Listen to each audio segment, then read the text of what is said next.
All right, we are live. Joined tonight with Thomas, Paranoid America. How are you, brother? That's me, man. I'm excited to finally do this with you, man. We've been planning this for a while. We have, right? So much good occult, esoteric knowledge and topics to dive down tonight. Um, is it running on your channel and also a first, right? Connecting to your live audience as well. I think so. We'll find out after we're over. Yeah, but so this is my premiere first video on the Paranoid American YouTube channel. So if you're not following me already, please do that and join my small little army that we're gonna amass into a giant horde over time, hopefully.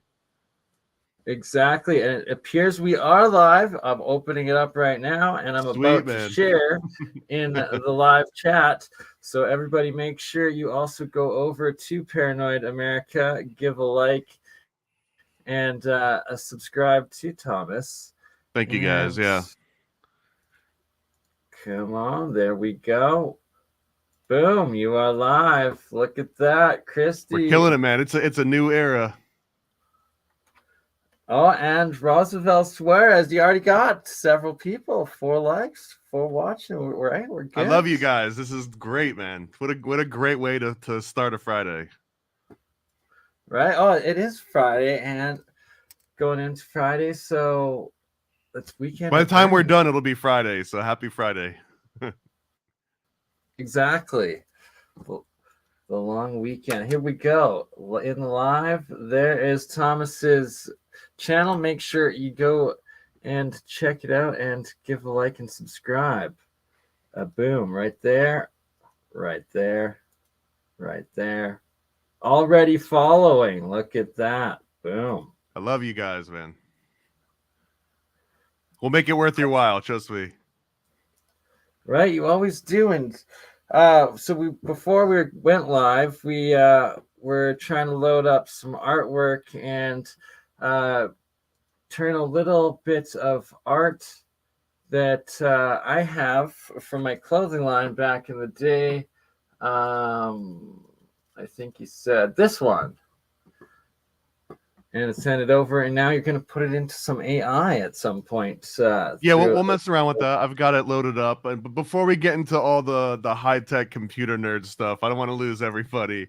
So we'll bury that one in a little bit. But yeah, I'll show you from step one how to take just like any sketch that you've got and turn it into, like a 3D realistic photo, or make it look like a really nice painting, and all sorts of cool options. And man, if hopefully I can get everyone as excited about it as I get excited about. Right, I'm stoked. Like it's game changer, really, to be able to bring the artwork to life. Essentially, like eventually, Bert and Ernie down there. I'll have a whole cartoon series and like a little show with my homunculi and bringing them to life, essentially in the metaverse in the long run. We're all going to be NFTs soon. Right? It's like, and I suspect we almost already are. But let's not go too far down that rabbit hole before we where are we starting with this, man? So alchemy, and this right here is some of the witchcraft alchemy stuff, and I find it just fascinating that they're bringing and making applicable use of the sacred geometry as well as the chemistry that I'm finding with my experiments, and then turning it into this spiritual spell casting, and kind of just wanted to get some of your thoughts on that. I mean, so I think sacred geometry is what was one of the first things that really got me into this woo-woo area, right?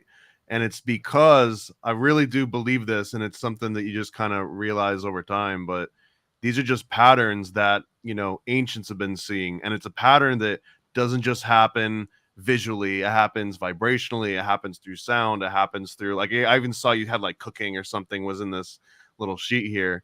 These are just sort of archetypes that everything falls into at some point in time, and for you to be able to recognize it and put it into these very oversimplistic, diagrams. We're basically looking at platonic solids right now, and just like any platonic solid, what you see is not necessarily what you get.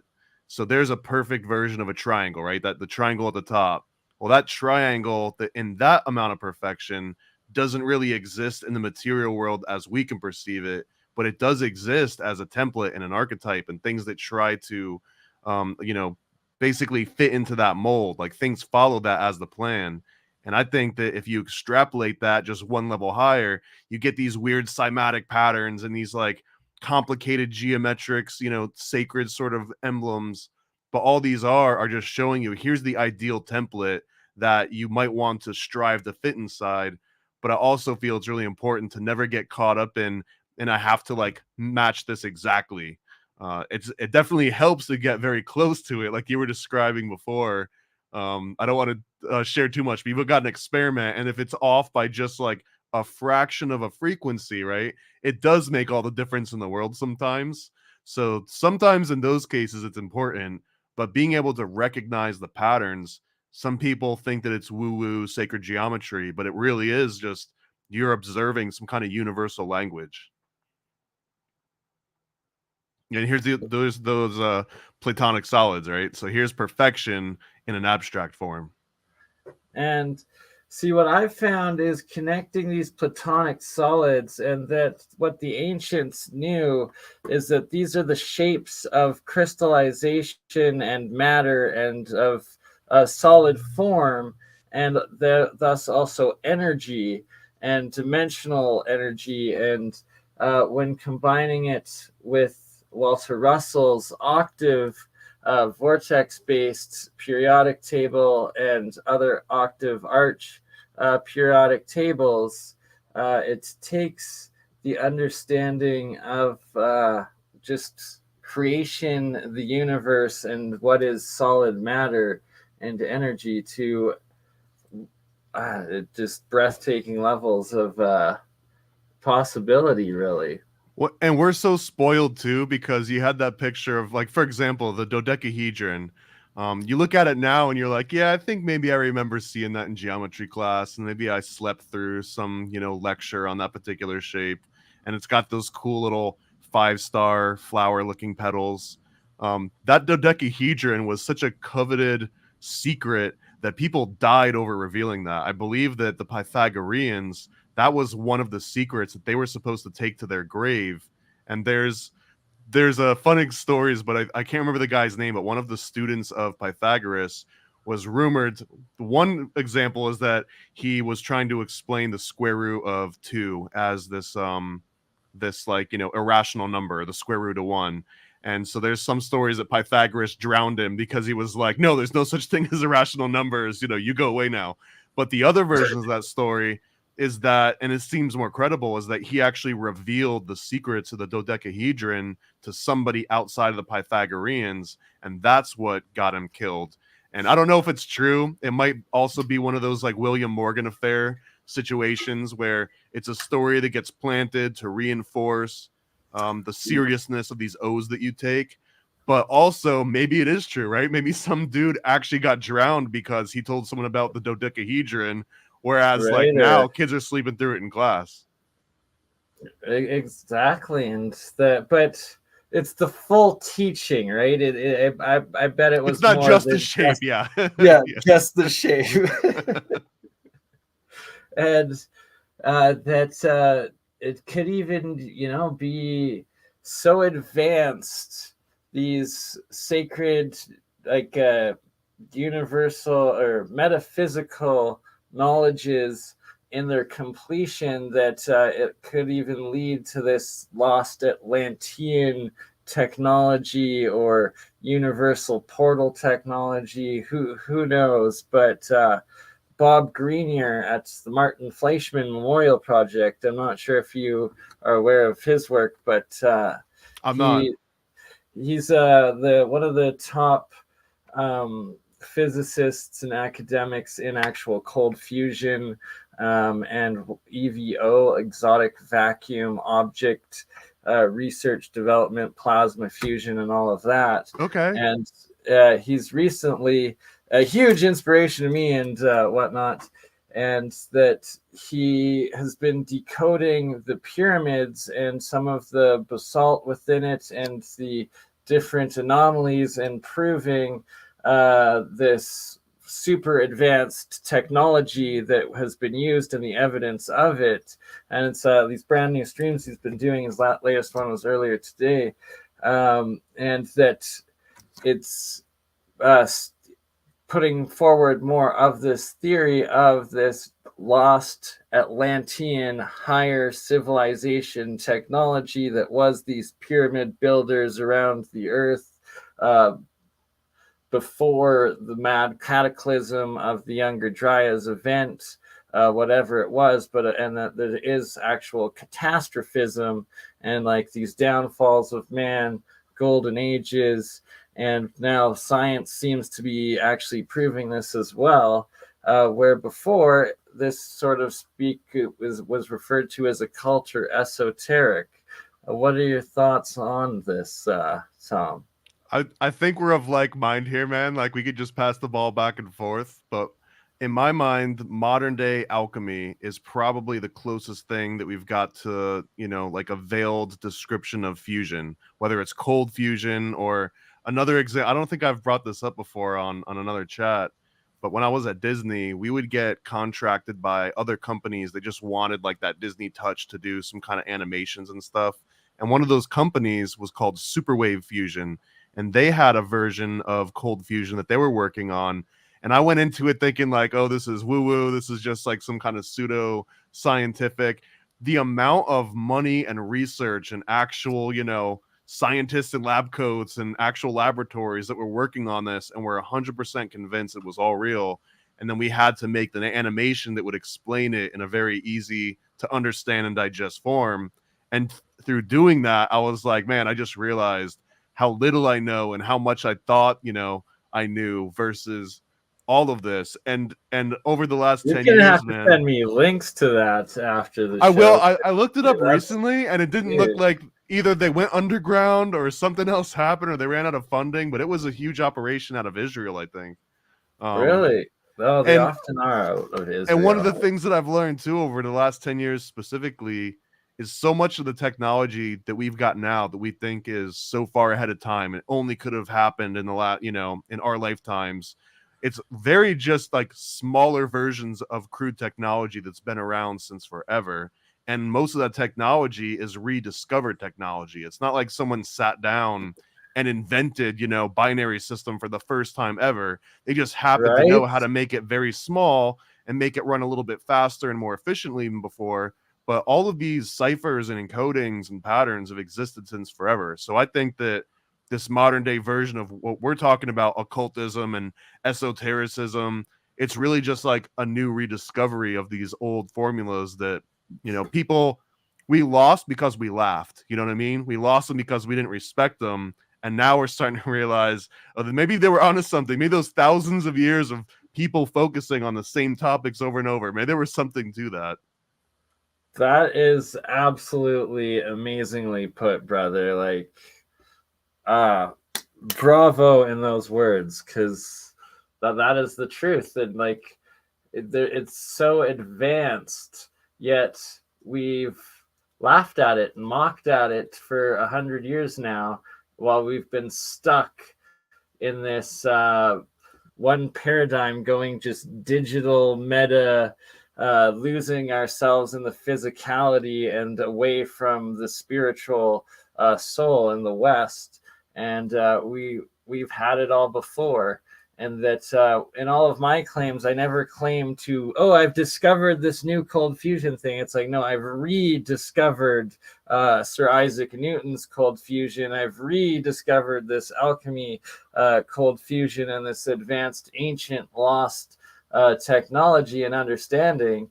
And like, I will never try to take credit for creating it myself, as with the numbers and the different geometric numerical patterns, systems, geometries, and what has to be another dimensional unified force scale of geometry, or what they're trying to search for now, calling it the theory of everything or whatnot. And a And lot of the names you just dropped, they didn't take credit either. They all claim that they were just rediscovering something from the ancients as well.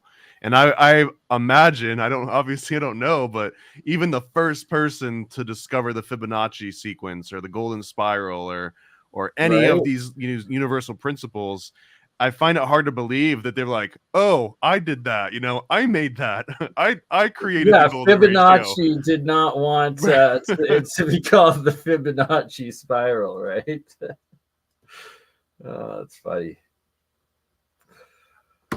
He's like, yes, it's the golden So spiral. so I got a controversial take on this that I don't know if I agree with this, but it's a controversial statement at least, where getting, so tied to the material world over, thousands of years, maybe it separates you from the spiritual in some way, in like a woo-woo way, right?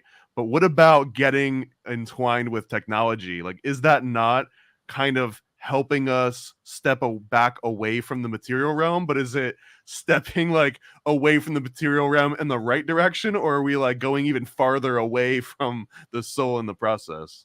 Right? Yeah, that's a very good point, and like uh preponderance of it. And I agree, like philosophically used for the right purpose and in the right way, it could help and like essentially will bring us back to this one what up one on one podcast, the chosen one. Good to see, brother. But the Tower of Babel moment where technology, speech, and like essentially the universal God code and humanity all combine at that one point again. And I do believe that AI and all of that will be a key part of it. And that is it, will we actually achieve this harmonious next level ascension, or are we going to once again destroy ourselves and use it against each other and implode like we have before? Well, that depends if you're subscribed to the Patreon or not, because on the Patreon we describe how to. No, I'm just kidding.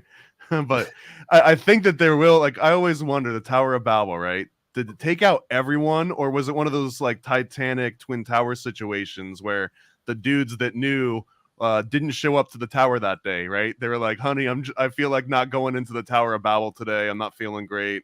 And then it fell that day, and then they get to keep that knowledge and pass it on because they realized that someone was going to screw up and knock that tower down. And I feel like that could be a very real pattern that keeps repeating itself, where someone knows about a catastrophic failure that's about to happen, and they get to be the keepers of that knowledge. Just de Yeah, facto, if it wipes out everyone else that knew about something, now you get to be sort of the one-eyed man is king on the whatever, the land of the blind, right? yeah, the planet of the blind, exactly. No, that's a very good point too, and what seems to have been the case and the reset that happened around the turn of the last century during World War One and Two, and that before that, a lot of the Masonic writings I've read, as well as the academic writings, everything was catastrophism. It was that there was a reset. It was that Atlantis existed and there was this higher technology beforehand and this higher society. And then all of a sudden, we've been tricked into this YOLO, you only live once, we're the greatest of all time, we've never been this good before, new era society and belief. It's that feeling that every young kid growing up thinks like, I wouldn't want to live in any other time period, or at least not every kid, but it's kind of like this majority feeling of, I couldn't imagine life without today's modern conveniences. That's probably been a fairly reoccurring theme, relatively, unless you were just born just in time to be cognizant of like the Black Plague, in time to succumb to it. But outside of those, everyone probably feels like they're living at the height of technology, and they wouldn't be able to imagine any other way of living. Yeah.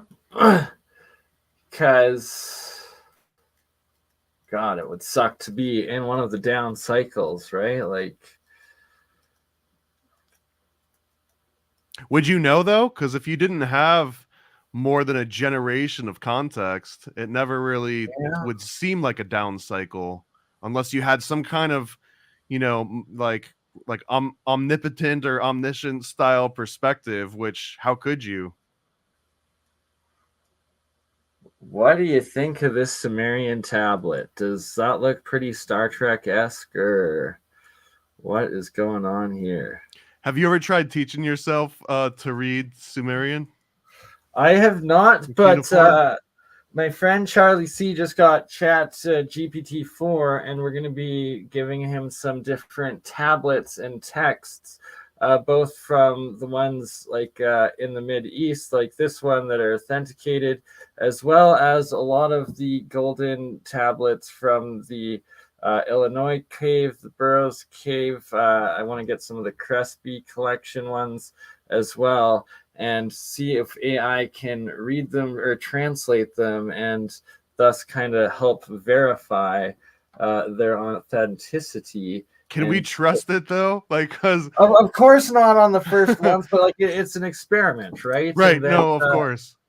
uh, It's yeah, so it's like great at sounding convincing and feeling like it's right. It like chat, not just chat GPT, but any of these AI it, text algorithms, they're hundred great percent. at commanding authority. So and it's funny because we're in this situation where even today there's so many different types of cuneiform that we don't know how to decipher, because the cuneiform technique is one thing, but depending on which region, like you might drive, Right? 14 miles to the east, and now, yeah, like sure they're using cuneiform, but they've got a completely different decoder ring, and the same exact symbols and the same arrangements might not mean the exact same things as they did from a town over. So that's what makes cuneiform like so hard to interpret in some cases. And I fully agree with it, and that's why I believe and suspect that as we develop the AI and the translations of these different American tablets as well, portraying these different pictographic cuneiformic languages, pre-Sumerian, pre-Sanskrit in a lot of cases, like in the Crespi collections and stuff, that as we get different attempts at translations and then build the language model of what we get on the North American, South American side of these tablets compared to the Middle Eastern time. And I believe they will eventually verify themselves as you've obviously Scott Walter's work, probably seen a lot of his stuff. Yeah, I mean, you're probably much more of an expert on a lot of this than I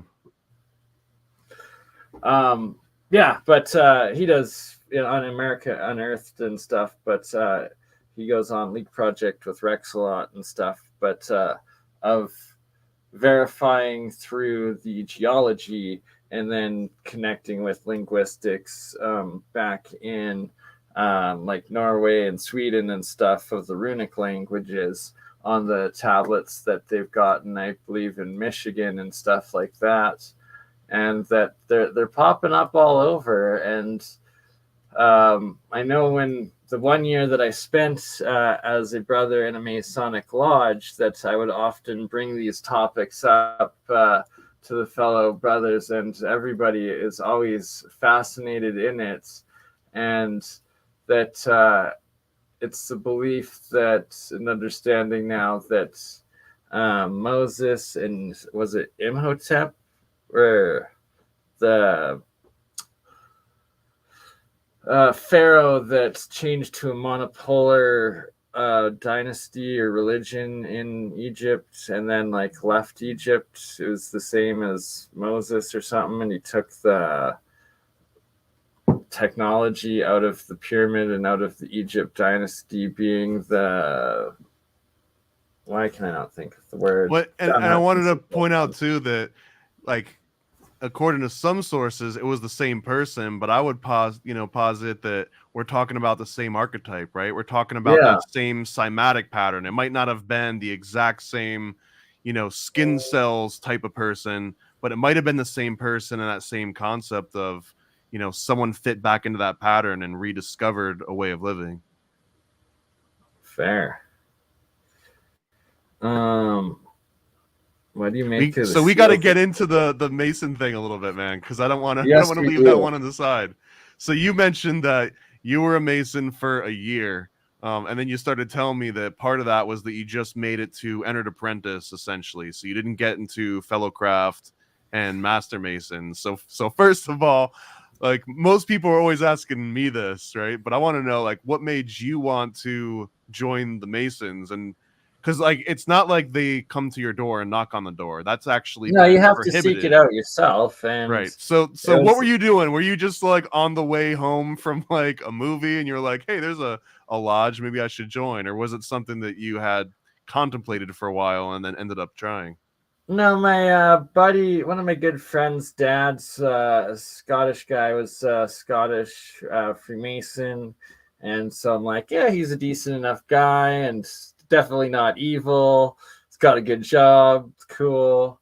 Did that Uh, surprise you? Did you go in thinking first that it was like only evil and then you met someone that wasn't? Or did you always feel like it might have been in a gray area? Oh, definitely like gray area. Like obviously, you can't believe everything you see on the internet. And And how old are you at this point? it was about 10 years ago now, so mid 20s, late 20s. Okay. That was about the same age for me. And so the thing is, though, it was also at a point in my life where I was very, very messed up on prescription opiates. And at the height of the prescription abuse that they were giving me, that I've now been off of for 4 years, thank God saved my life on that one getting off. But so I didn't take it as serious as I should have. Then also, just never followed through with becoming getting the further degrees and whatnot. But while I was there, quite fascinated with a lot of the people, with just like the interactions, and that I knew a lot more for my own research, and then like access to the library and the amount of reading I did compared to other members and stuff like that. And That's yeah. one of the big things that a lot of people don't realize, because a thing that I hear a lot is like, oh, you could just go and watch a documentary, or you can just go and read all of the catechisms and the rituals online. Yeah, you can. And most of the time, they're verbatim, they're true. It's not like you're looking at something that's been outdated for a long time. The Masons kind of pride themselves on retaining these old rituals. So it doesn't change very often. But one of the things that a lot of people don't realize is that once you become a Mason, you get access to Masonic libraries, and every single lodge has kind of like a little rare book, sort of Oh, collection there's that you got so access many to. jams. So But many. there's people that will travel, they'll go on pilgrimages to certain lodges because they know they've got some specific book that's never been digitized. It'll likely not be digitized, or if it is, it'll be in some kind of private collection under a name that you won't even know to look up. So there's all sorts of like access to secret hidden knowledge by going through the degrees. Um, yeah, I like they wanted me just for my own alchemy experiments to join the research lodge. Hell yeah, man. Um, I was down, but then I just fell off. I found it a little bit Zionist too, for a place that claims to not be religiously influenced. But Yeah, so with the modern times, right, now you can go, and it's almost like AA, as long as you admit that there's a higher power, they don't yeah, yeah. necessarily care what that higher power is. So but it's probably going to be like an Abrahamic sort of higher power. It's going to be like one of the big three, right? You can show up with anything you want, But there's definitely an extreme minority of people that might go up with, you know, like an Anton LaVey Bible or something like out of left field, I think. Right. And yeah, and like, no, it's very inclusive. Like my own personal experiences there were all positive. So are you And still technically entered apprentice now, or did you fall out I, of standing and then yeah, like no, fell out of standing through being in arrears for not paying my right, membership right. and not closing it properly. So I think I'm technically blackballed, but not entirely I sure. mean, I'm sure I nah, could, dude. if I Honestly, they're wanted hurting to. so bad for Right. membership and money at this point. If you were to be like, guys, you know, I can't afford, you know, whatever the last 10 plus years of you know, back dues, but like I'm still down. I'm sure they would you know, be like, come on in. But at that point too, you might not really need any more information. You might have surpassed what most of those local lodges get you. So at this Right. point, it would just be like a really a really painful library card to get. You know what I mean? Exactly. And yeah, like my one, so the year that I was there, my worshipful master, he was the year that he became an honorary 33rd degree member and got like went over to Europe Yep. to Yep. like get That's the when they have to like ceremony and stuff. kill a kid or something, right? Right? Who knows? But before he went, I had told him about the conspiracy of the P2 lodges Yeah, the running propaganda do. everything. Yeah. Running everything. He's like, no, that doesn't exist. And that he came back and he like came to me and he was shook and he was like, Bernie, you're right. There's something to that. And I was like, okay.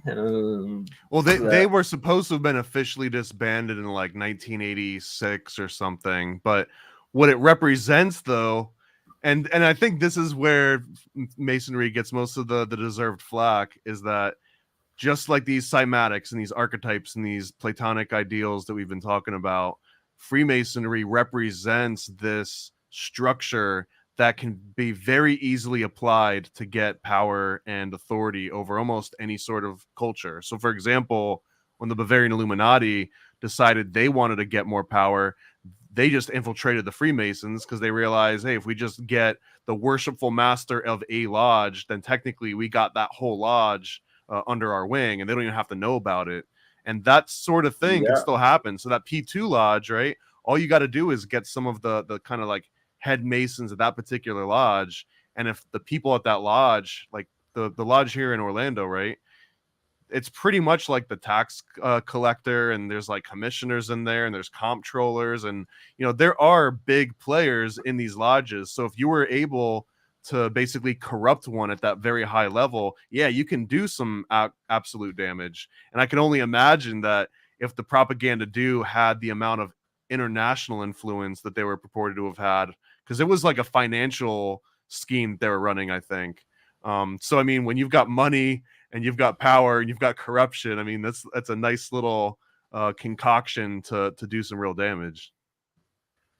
right. And that gets into it as well, like that the Masons, from my entire like experience there didn't seem to be any like a bad soul, but that I did get the inkling of infiltration and members that were members of many other secret societies that they then branch out from and that influence them. One being the Rosicrucian Mhm. organization, and how much I guess influence and sort of uh, yeah, influence they have over the Masons, and I guess the Masons kind of revere them, sort of thing. And that I was told tarot is a very real thing because the Rosicrucians practice it and have showed them or something. And Yeah, that I've always was understood it as the like, Rosicrucians are almost like the librarians of those dusty old libraries, and like they're the ones that actually know what book that thing that you're talking about is in. The Freemasons are much more generic because the Freemasons, you yeah, can join it for business networking, for social networking. Although there is one unifying, at least modern day Freemasonry, there's one modern theme, is that if you really like chess, right?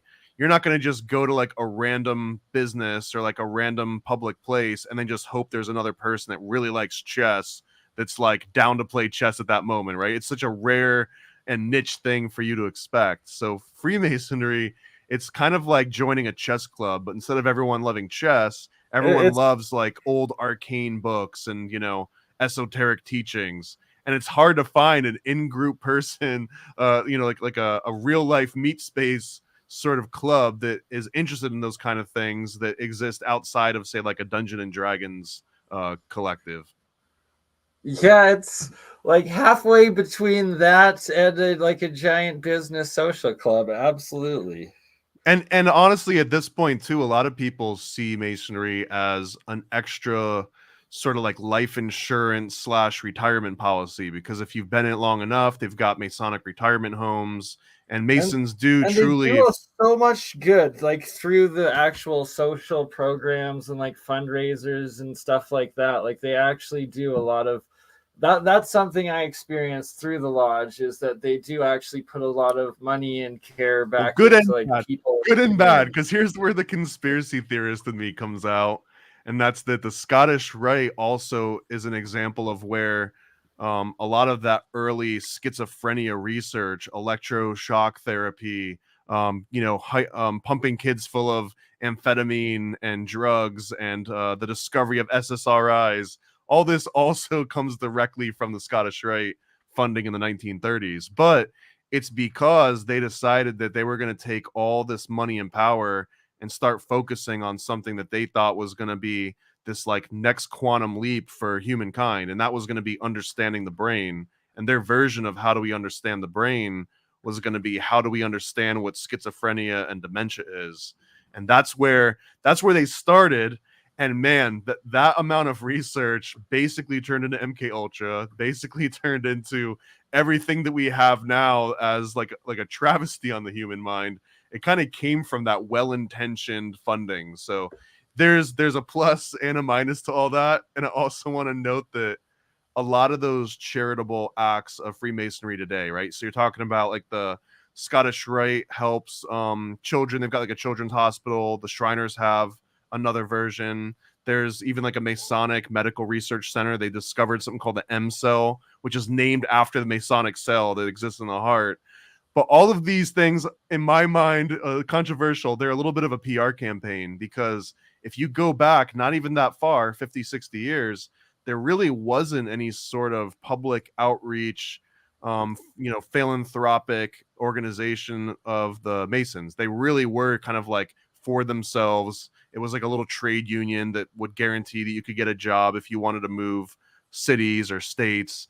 You know, it was before LinkedIn, or before you had some kind of like a standardized system that was like, yeah, this person's not just a crazy person that hopped off the back of a train and, you know, they're just gonna like murder you in your sleep. So being a So Freemason would be like, just check with me with the guys over at Lodge in Illinois, and they actually would check on you, and they'd be like, oh yeah, you know, he's in good standing. Unlike BurnEye, who's been in arrears for over a 10 decade, you know, years go now. hire that Oh, guy.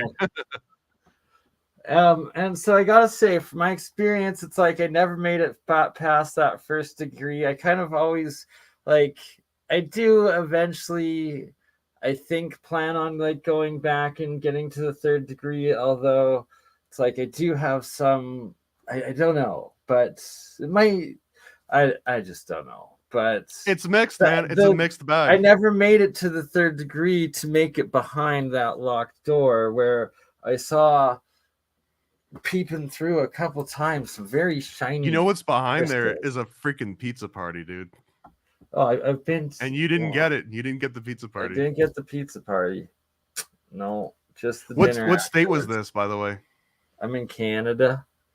So okay, so this was a Canadian lodge. This is a So Canadian I don't lodge. know. This is outside of my understanding, because I just know about the northern and southern jurisdictions of Freemasonry. But I don't know like what happens when you cross the line to Canada. Do they like, you know, do you have to wear like a different like magical underpants or something, or I have no idea. There was no magical underpants involved for me, so couldn't tell you. The So the first degree, the one degree I did go through, I read the practice online the night before, and it was The turned out catechism you're talking about? yeah, like just the first initiation and the practice of it, and like it was exactly word for word what happened, and I had like read all the way up to like the 20th degree the night before, and was like, well, that kind of took the fun out of all of it for me. Now that the first happened exactly like it did, and now I've read the 2/3 of the way through. Interesting. Yeah, and And we were then talking about this earlier, and I mentioned that this is one of the reasons why it's supposed to be the big taboo of divulging the secrets of the lodge. And it's not necessarily because in that first degree they're like, here's the cheat code to life, you know, and if anyone else finds out about this, we'll kill you. It's more like, hey, don't ruin this for someone else that comes in and didn't read ahead. And an analogy that I was mentioning is like if you go into like a movie that hinges on, you know, like some big twist ending, if you just stand up as the credits are starting to roll as the movie starts and you're like, there's the killer, you know what I mean? Or like at the end this happens, like that's kind of a dick move, and you might get beat up right, for it. So it's spoiler sort of a alert. similar, yeah, dude, it's much more of a spoiler alert, at least in modern times. Now if we rewind the clock 100 years, yeah, dude, maybe you got drowned and they threw you out to sea because they legit were taking those oaths seriously. But I think today it's evolved into more of like a metaphorical, like, hey man, don't be a dick. Like that's kind Yeah, of the right. oath. Just the practicing of like in respect of old traditions and yeah, symbology. And if you really care, like you said, Bernie, like just go and Google it, and there's a 99% chance what you read is pretty much what's going to happen in a lodge.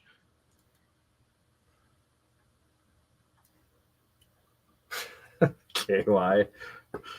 Don't burn me, KY. Yeah. And we are live on Twitch. I have angered my fellow Twitch podcaster, apparently. Oh, here we go. Some real witchcraft. Back to the symbols and sigils. What do you make of this? And, you know, like that's another thing people don't understand is that what we're looking at here is not what I ever saw in no Masonic lodge. This is occult stuff well outside Masonry and the average. You would probably find someone in a Masonic lodge that knows what this is and would geek out, you know, talking about it and discussing it, because this is sort of the trade, right? But yeah, you wouldn't see these symbols in a lodge because this has nothing to do with that particular symbolism. It doesn't mean that the same teachings and the same underlying principles that maybe they're teaching in witchcraft and essentially sympathetic magic on a lot of levels, that sympathetic magic happens in almost every culture that we've got, though. Even if you go to the most fundamental, you know, sort of religious church and you're praying, you're doing sympathetic magic, even if it might be heresy to call it that. It's literally, you know, sending your will out into space and hoping that it comes back down in, you know, tenfold or whatever. So it's very much the same premise, just, you know, we wrap it in different ways.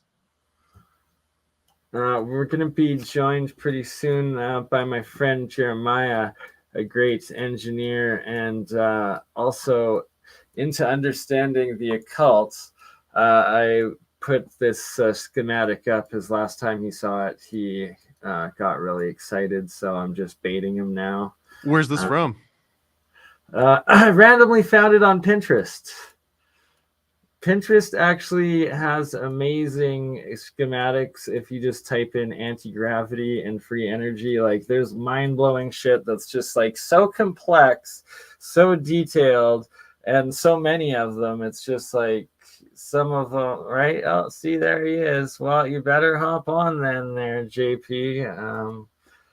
If you want Yeah, to get on see here it, before we accidentally blow our fingers off, man. We need an right? adult in the room. Oh God, he is definitely not the. Oh, there! Oh, look at that! Just like that, there is Jeremiah. Oh God! Successfully baited. Oh, you gotta turn off YouTube now. Oh, I'm sorry. I just I forgot to pause. So sorry for the echo for your audience. I have paused it, fixed the solution, and yes, let's take a thorough look over this diagram, because to me, what this looks like is a very vintage electrostatic machine with a rather unique set of capabilities. Now, I will ask, how many of you in the audience have heard of Martin Fleshman Memorial Project and seen the most recent posts? Oh, I know you did, his Bernie. live stream earlier today. Audience, please feel free to comment if you've seen it. We would love to know how much of this audience is that audience. Okay, and for reference, Thomas, that was what I brought up earlier. Bob Grenier going over the granite and basalt in the pyramids of Giza there, and proving that there was like nuclear technology and stuff like that being used. Did you see the most recent O-Day explaining Frank Polifka's wind hex, which basically means tornado witch? Yeah, I caught the last half. Tornado witch, so like the summoning of vortexes, essentially. Quite a fantastic mechanism. So, in the Tornado Witch, his very simple device using something shaped precisely at the angle of the side walls, and the divergence of those angles are now being able to produce complete disintegration of glass, silicate bottles, of various other materials, chicken hearts, wings, tungsten, biological materials, grains, stones, all order of materials that you could possibly imagine sticking into this machine. They are torn apart, not mechanically, but electrodynamically. Charge separation is incredibly powerful. And as we've said many times on your channel, Bernie, when you strip the electrons right out of all covalent bonds, they cannot covalently bond because they rely on the valence shell electrons in order to connect with each other. And when you strip those out, the nuclei is now accessible. And when those nuclei slam into each other, it's not too surprising to see protons and neutrons break off. And we get transmutation of elements and the excess energy required that was absorbed by the atom originally during its binding.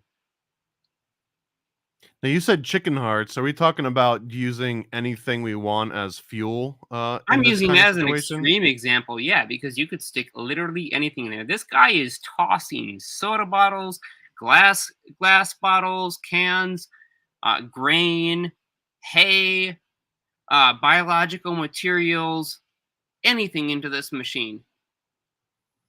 And it will tear it apart into a dried, moisture-free powder falling out the bottom, and not within minutes, not like a grinder. This is nothing like a grinder. It literally takes it apart in the course of less than 15 seconds, completely disintegrating the covalent bonds and causing it to drop out as a powder, which is highly accessible and very useful for industrial applications.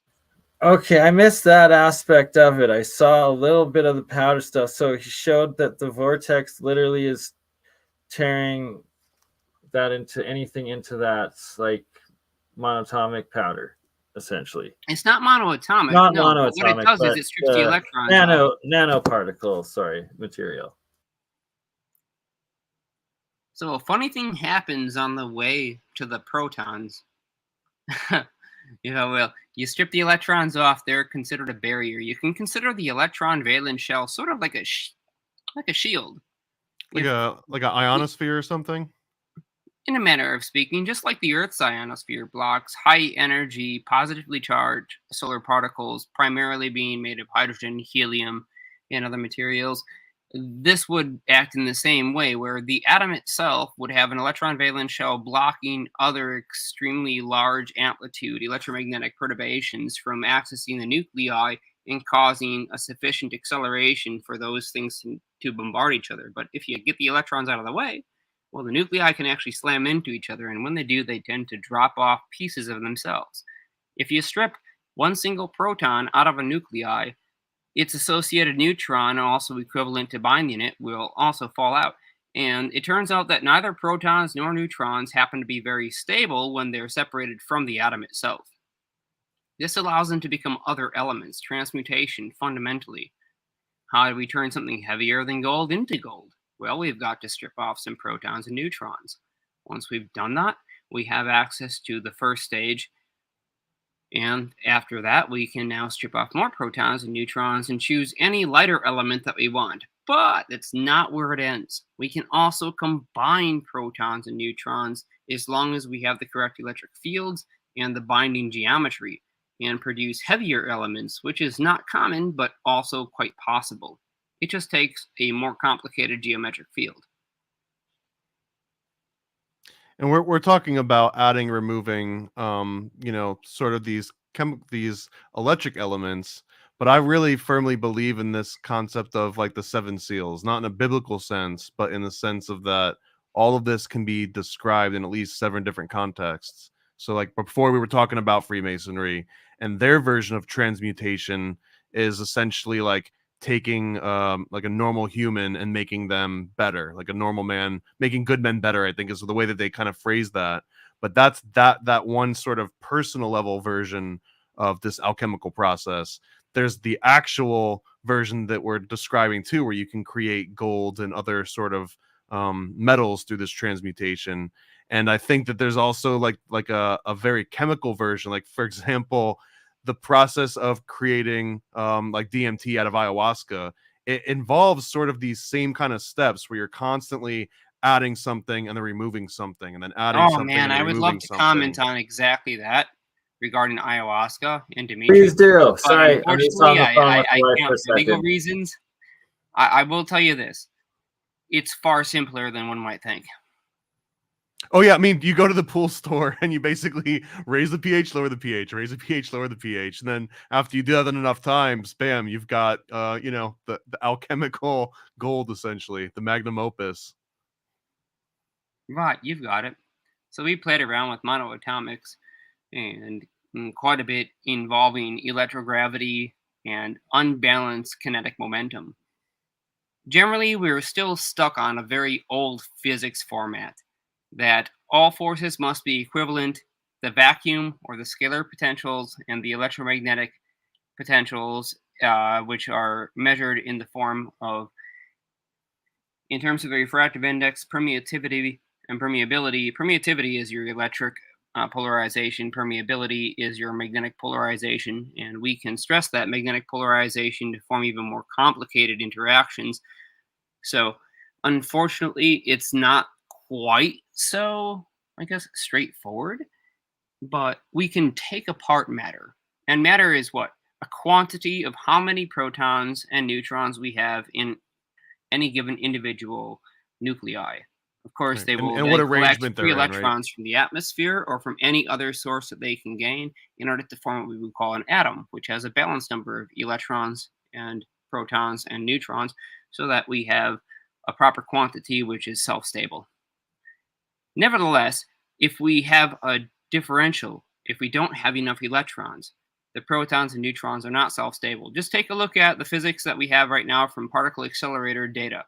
If we have a neutron that's sitting out there in free space, it's not bound inside of a nuclei, and it's not being stabilized by some external field, it tends to actually break down. All right, hold on. The particle accelerators often remind me shockingly like the geometry of these alchemical sigils, seals, and spells. And the amount of energy that they have going through them.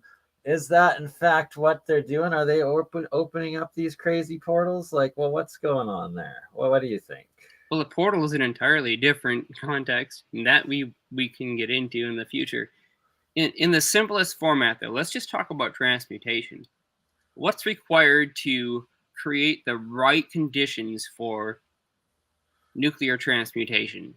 How do we take a heavier element and break it down into a series of lighter elements? Anode side? Well, simply, what's a hydrogen, right? What is hydrogen? You would know this, Bernie. Go ahead. Of what is hydrogen? Atomic hydrogen, the basic hydrogen, what you're breaking down from water, the fuel of everything. Nice. So what's hydrogen? Why is hydrogen or helium or any of these very light elements different than, say, some more complicated molecules? This is hydrogen right here. This is the atomic orbitals of hydrogen, and I find this particularly fascinating in the dimensional geometries of how the planes that they're showing up on for apparent bond or the orbital layer. Can you explain this a little bit, what, Jeremiah? Yes, I can. So as the electrons are orbiting around the nuclei, there's a very hard limit at the fine structure constant, which is based upon the Planck scale, where the electrons can't actually fall towards and strike the protons in the nuclei. We would think that the electric charge, negative electric charge of the electron in a hydrogen, our simplest single proton atom, would be capable of falling into the proton and would strike it, but for some unknown reason in the conventional physics, that electron does not fall into its oppositely charged, positively polarized proton in the nuclei. And so why does this happen? Well, it turns out that there's actually a polarization of the refractive index, which means there must be something between the electron and the proton which would prevent those two things from directly interacting with each other and simply falling towards each other. As the electron falls towards the proton, it begins to accelerate and gains a tremendous amount of angular momentum.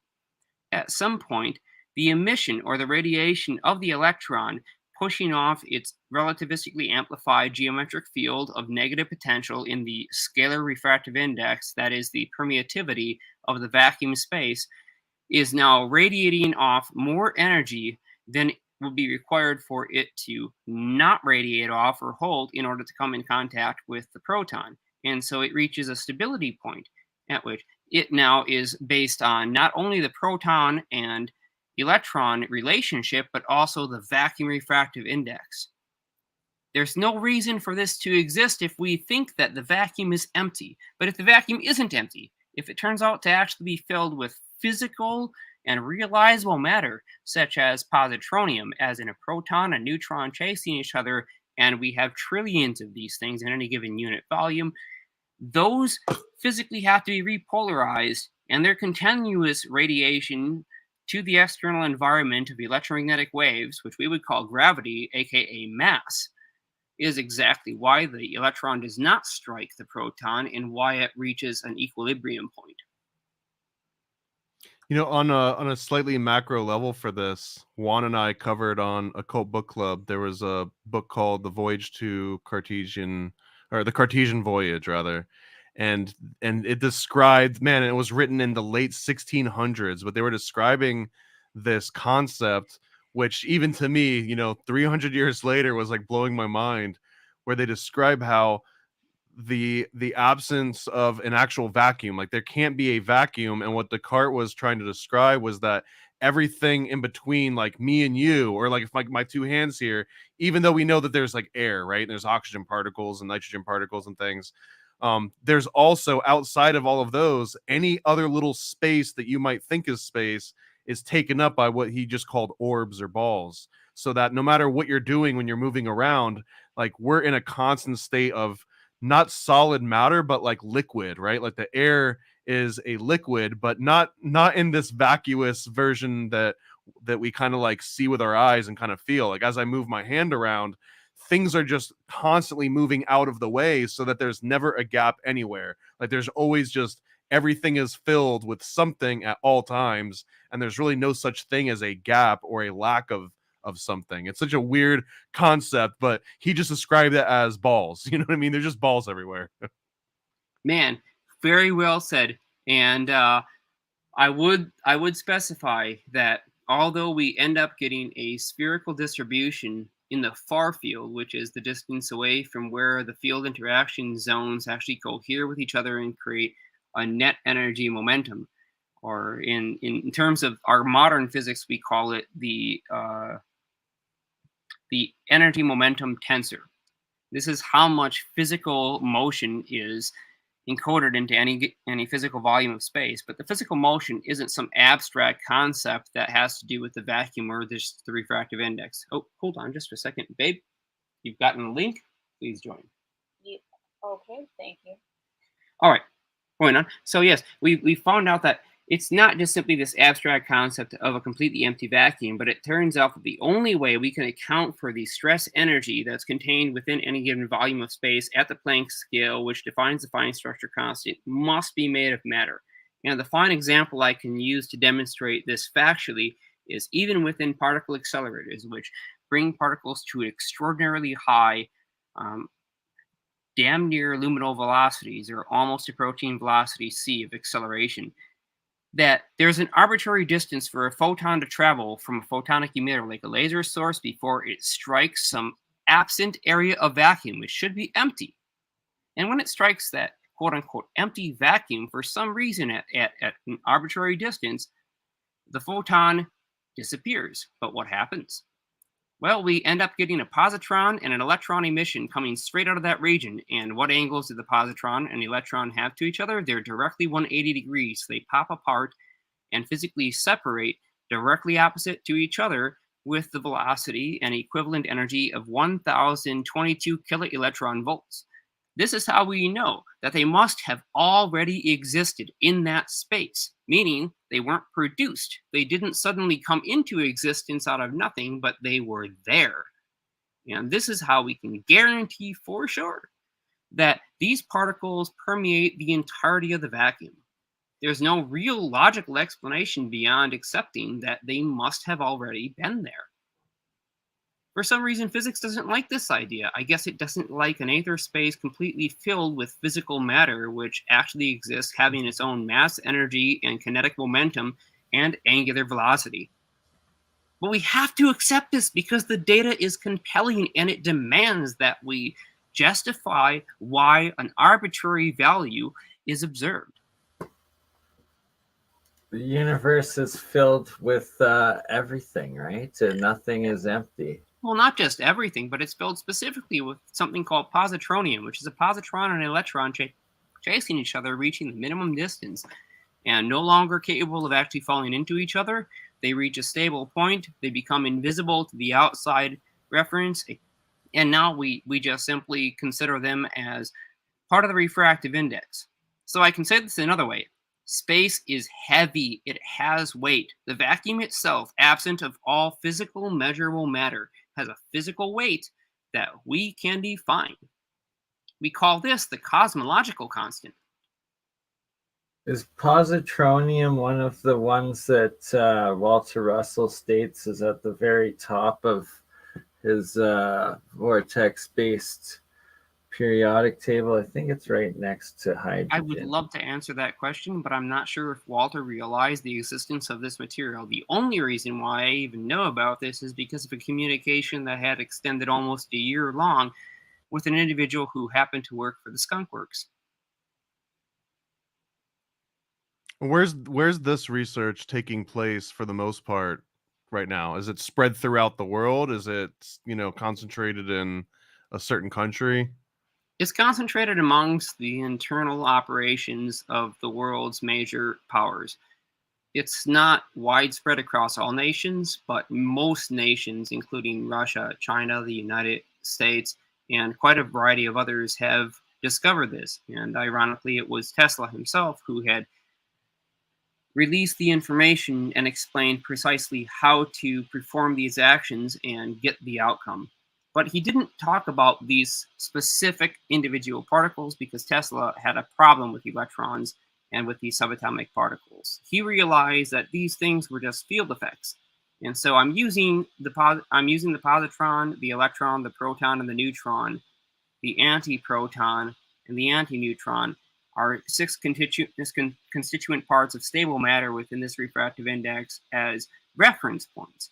And Tesla didn't really like these ideas as particles because he could see how wave functions and the electric scalar potentials, along with the added motion, would explain the same exact phenomena completely and no longer require the elicitation of a physical, structured, finite particle.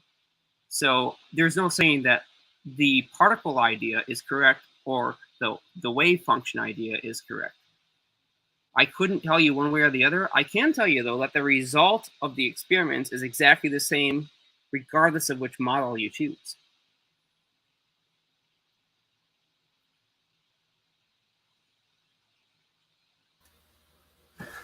All right.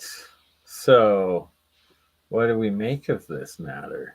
What we make of this is we now have identified the mechanism by which the Hutchinson effect can take place at fairly low energy levels because the conditions must be met. And the conditions are as follows. We need a magnetic B flux, as in we need some saturation in the J-curl tensor or the permeability of the localized vacuum. This changes the amount that the vacuum can actually hold the magnetic flux before it breaks down into its constituent parts that are responsible for forming it. We can also recognize that electromagnetic or electrodynamic systems involving coils or scalar potentials can produce the phenomena at will of our own choice and design. We can now manipulate matter and choose what type of matter we want to come out of that system.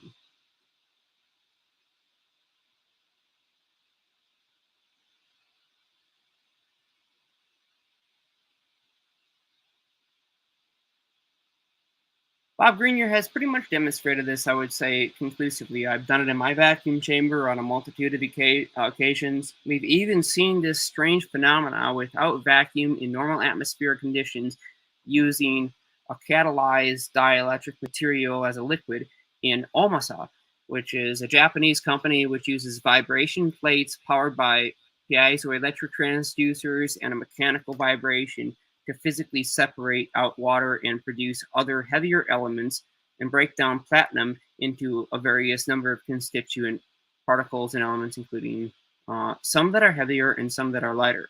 So there's a sufficient amount of evidence to demonstrate that we can do this.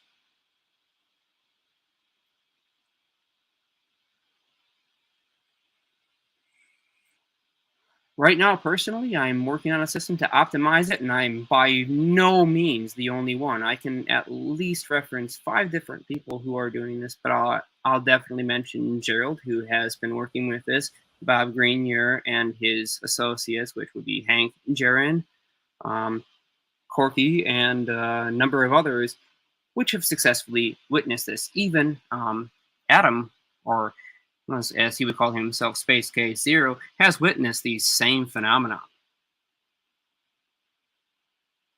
And it really isn't that complicated. We just have to accept the fact that the universe isn't structured in such a rigid format as we've been told.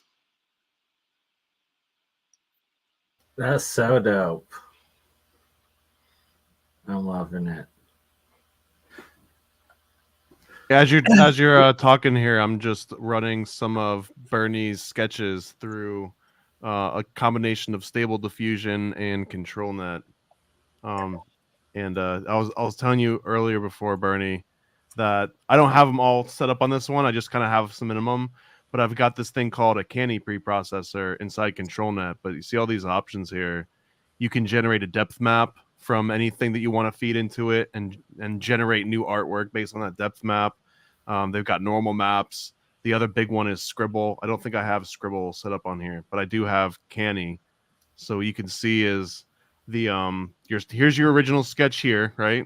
Yeah, this is the one that you're showing. Amazing. That's so. Here's cool. the Canny version of it, and if I click preview, Are you saying result, that there we go. you literally put this into a algorithm to produce the color? Yeah. Yeah. Well, it's more than just the color. Yeah, but yeah, so like. So this more is the detail, canny more ones. So for example, if I were to run it through a depth map, it probably won't look great because it's just a black and white photo. But I can show you what the depth map of that would look like. Yes, it's just like a 2-dimensional plane. And then I've got, if I ran through Scribble, here's what the Scribble might look like. Oh, I don't have the model. I don't have the model set up. This is pretty cool.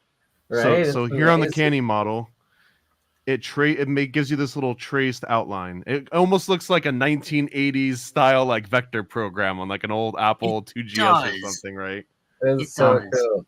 But now when I put the prompt in, instead of the prompt just trying to generate whatever randomly, it's gonna try and fill it in and kind of, for a simpler way of phrasing it, color inside the lines.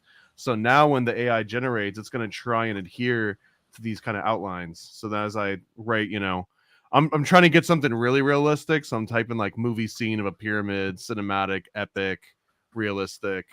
And it's getting kind of there. It takes a lot of massaging into place, right? But you can see that it adheres exactly to the line work. Like It it's really not does seem deviating to a have little gotten the bit. perspectives right. It's got the Right? foreground It's and the so background right. It seems awesome. to have identified the horizon for which objects can exist upon, except for that last pyramid in the back. But That it's seems to be a kind of little out because of place, I but that I gotta image give it to credit. begin with It's is done a a good sky job. pyramid. Well, and it's because Yeah, like it's because of tried the its cloud best up and it there. sees these like, is Yeah. that a tree? No, Is it a cloud? You've yeah, got like a no, little it's cloud filigree on the left, right? So it's doing its best to like make sense of for what that sure. might look like.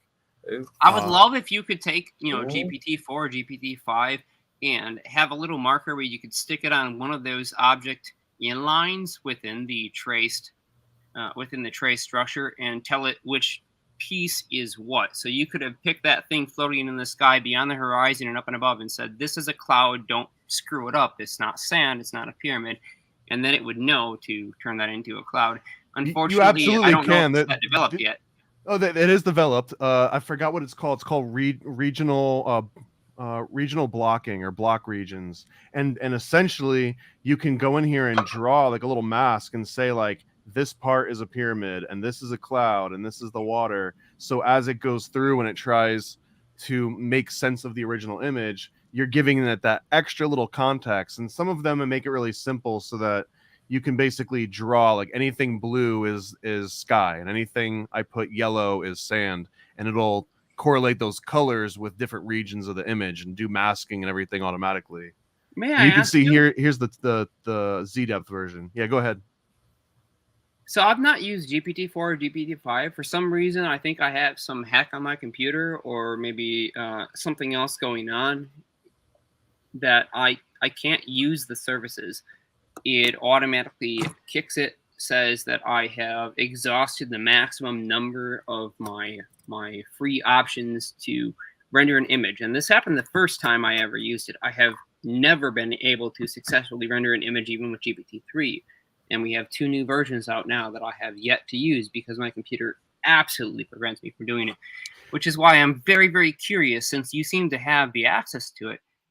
I would Well, I love don't if you think you could can do a few use search terms. GPT to generate images. Like GPT Yeah, can read GPT is images. a chat bot. It's not. Yeah, it's a text model. It's called a LLM, I think, which is like a large language model. So the way that ChatGPT and LLMs work is that you give it some kind of context and it just starts generating one word at a time, and like each word it tries to make based on the previous ones. But all of these image based, a lot of them either use a GAN, which is a generative adversarial network, or they use something called diffusion methods. So this stable diffusion, and which kind of works the same way as Midjourney and DALL-E. It's essentially just like a really hyped up version of a denoise filter. Like if you were to open something up in Photoshop and it's got a bunch of noise in it, Photoshop can be smart enough sometimes to like try and add clarity to it. It'll take like a blurry out of focused image and make it a little bit more in focus. Well, if you just take that same concept and imagine you just took pure blur and kept sharpening it over and over and over until it became something, that's essentially what all the stable diffusion is. You're saying every time you deblur this image, make it look closer to, in this case, a realistic pyramid. But if you typed in dog, it's taking that same just static noise and blurriness and trying to like shape it into something.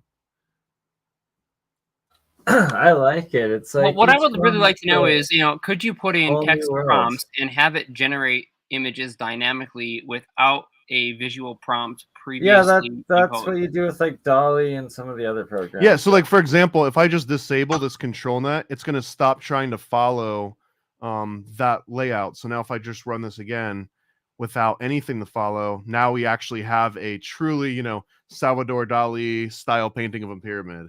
And if I wanted to go in That's here, pretty and cool. like I'll bump this up to make 8 at a time. So now we can see a whole bunch of different variations of what a Salvador Dali pyramid might look like with no guidance at all. And you Wow, can hold see, on. Go back. Yeah, okay. You see that center pyramid? which yeah, let me pull that one up The specifically. 8 This I'm one. images loving pyramid. this. Yeah, that one right there.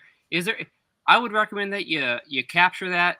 I would love to find out what the actual angle from the peak to the base is, and let's Ooh, I see, see what because you're there is saying. this 73 point what is Good it 345. Geez, I hope I have that number right. There is an exact angle that has been well recognized for the Godi pyramids, which is a Russian pyramid adaptation, and I would be very, very interested to see if it's chosen the same angle based on the information. Right? So yeah, I'll grab this one and send it to you guys, and we can analyze it, and then I'll show you something else Yes, cool let's too. do that. If this This means is- that the GPT program, or if it can analyze that and find the correct angles, we might be able to extract fundamental geometric structures. Dude, not out only of... can it find the angle, but there's now a model that came out this week. It's been worked on for the last 6 months. There's a model this week. You can upload an image, and it'll show you exactly what angle, if it were a real image in real life, like where the camera would have been taken, and then you can have it re-render that image from any angle you want, 360 degrees on XYZ planes. It doesn't always look great because there's like you don't have all the information you would need to say, look at this from top down.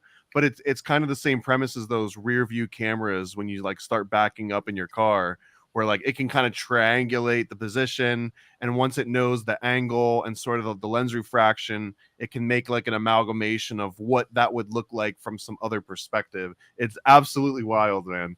But I was going to show you this I would too. love to pump in the following search terms: positronium-based anti-gravitational diagram of successful apparatus. You're gonna have to help me. Was it positronium based? Anti-gravitational diagram. Even if you just use those 4 search terms: positronium-based anti-gravitational diagram, and then I recommended of successful realization or of successful. You don't necessarily have to finish the sentence. It doesn't really care about proper grammar so far as Not I've only been does it able not care about proper grammar, but the way that this diffusion works usually is that you're trying to describe something visual. So these abstract That's where non-visual it started. terms, it's going to be a crapshoot. So let's see what happens, man. And on that note, the reason I love why that you're this is doing visual, this live. This is so awesome. I've never is- actually gotten to see this work. well, and if you look at these sampling methods too, the ones that are typically if you were to go and use like a free online service, like something really fast, they're typically using these Euler algorithms, and there's Euler and then Euler A. Whenever you see an A, that stands for ancestral. So ancestral meaning that it continues to evolve each time that you resample something. So it constantly is changing and typically grows in complexity and detail. Whereas a non-ancestral, it's always working towards like one common goal, and you're just iteratively like refining it over and over. So then we're getting a little bit of the weeds, but the reason why I'm pointing Maybe out add Euler the and 2 Euler A, following subtext terms: yeah, go for it. angular dimensions, or geez, how would we say that? How would you tell it to specify and measure the angles of the apex and the Just walls? use the angle you want. Yeah, you would tell it. So if you know you want a 45-degree angle, I would put that. So let's. Well, we I don't want to do this. we don't want to abstract tell one it what angle to choose. We want it to choose the You wanna angle based on all randomly the information get and it tell to us sample. what it Are you finds. looking for specific geometric measurements? Right, because let's say we have no idea what the angle is. terms. Let's just pretend we have no clue at all, and we That's don't what have it's any given numbers us. at all. What But there's can the it find? images it gave us. There you go. Yeah, and it's not like there's just this one source of truth, right? This is just one model of many, many, many models. This one I'm using right now is called Realistic Vision 1.3, and technically this is the in-painting version. Let me take the in-painting out, which is a whole nother rabbit hole of like what in-painting is. But Realistic Vision has been trained on actual photos. There's models that are just based on geometry. There's models that are only based on Disney films. So we could pass this exact same prompt out and it'll come out looking like Don Bluth drew it, you know, which is kind of like the fun aspect of all this. So here's a non-in-painting version. Let's see if that you has will, a I'm marked trying difference. to sort of dehumanize specificity for I individual like those creators images, and bring though. this Those look into the badass. totality of all that has yet to be produced or all that has been currently pumped out. I would love to find the angles. Are these what it came up with Jeremiah's Yeah, this description? is positronium-based anti-gravitational Oh, that's diagram of successful realization, angular dimensions. I would love every one of those diagrams. Please, Yeah, please, 100%. please, Oh, yeah, dude. take Like, every look one of at those. that. Well, Copy you know and what's- paste all over as Jeremiah, images. you just got You know, gold. Let's take a look at these. So this is just this one seed, and we generated 8 of them. Like, I can go in here and just be like, here, crank out 800 of these guys. And we would be here for a little while. But maybe 9 more. Let's get 9 more. we'll do 8 at a we can do 8 at a time. And then the other thing too is you can do negative prompts. So like, for example, some of these, like, we might not want some of this kind of like attempted text, right? Jeez, And Bernie, are you seeing Walter Russell? Yeah, always. Because I'm seeing that too here. I'm adding some negative prompts here for text, blurry, watermark, cropped, just to get those out. And then I was mentioning these sampling methods. These ones down here actually take into account the noise that happens through just photons bouncing around. See, like Euler and Euler A assumes this perfect vacuum, but like we were just discussing, real vacuums don't exist, right? So as the light bounces off an object and your eye is observing all of this, there's a little bit of noise, there's a little bit of chaos that happens that makes those things look more realistic. So that's what a lot of these more advanced sampling methods do, is they simulate the actual sort of, you know, chaos that gets introduced into the system of light bouncing around and how we perceive it. So if I use one of these, they usually take a little bit longer because it's actually simulating light, almost like a 3D engine doing ray tracing, but on a machine learning level. So now if I regenerate these, it's probably going to have a marked slight difference where instead of getting these kind of blurry looking 70s classroom presentations, it'll probably be a little bit sharper. So you said it's simulating light. Can you define parameters for like the angular distribution? If you wanted to train your own model and add your own sampling method, yeah, these ones are based on actual observations of, you know, people that have been running models through how, you know, photography represents these kind of formulas. They kind of reverse engineer like a realistic photograph and then extract the formula from that. So you can see these ones already have a lot more contrast. They're a little bit more defined because it was a little bit more specific and because of that sampling method. Mm. And then we can see that a lot of these have kind of got like spherical shapes or oval shapes. So if you really wanted it to be angular, for example, I can give weighting in here. So if I wanted to say angular, I want to give that a 1.5 weighting. Now, all of a sudden, we're going to see the results are going to have lots of angles on them, just because I'm being a lot more specific about, you know, give this 150% more. And bam, you can already see there's a triangle here. Yeah. We've even got like a little, you've got like a eye of Providence down here on the bottom left. That's pretty cool. Pretty epic. Yeah. Pretty Illuminati confirmed by the AI.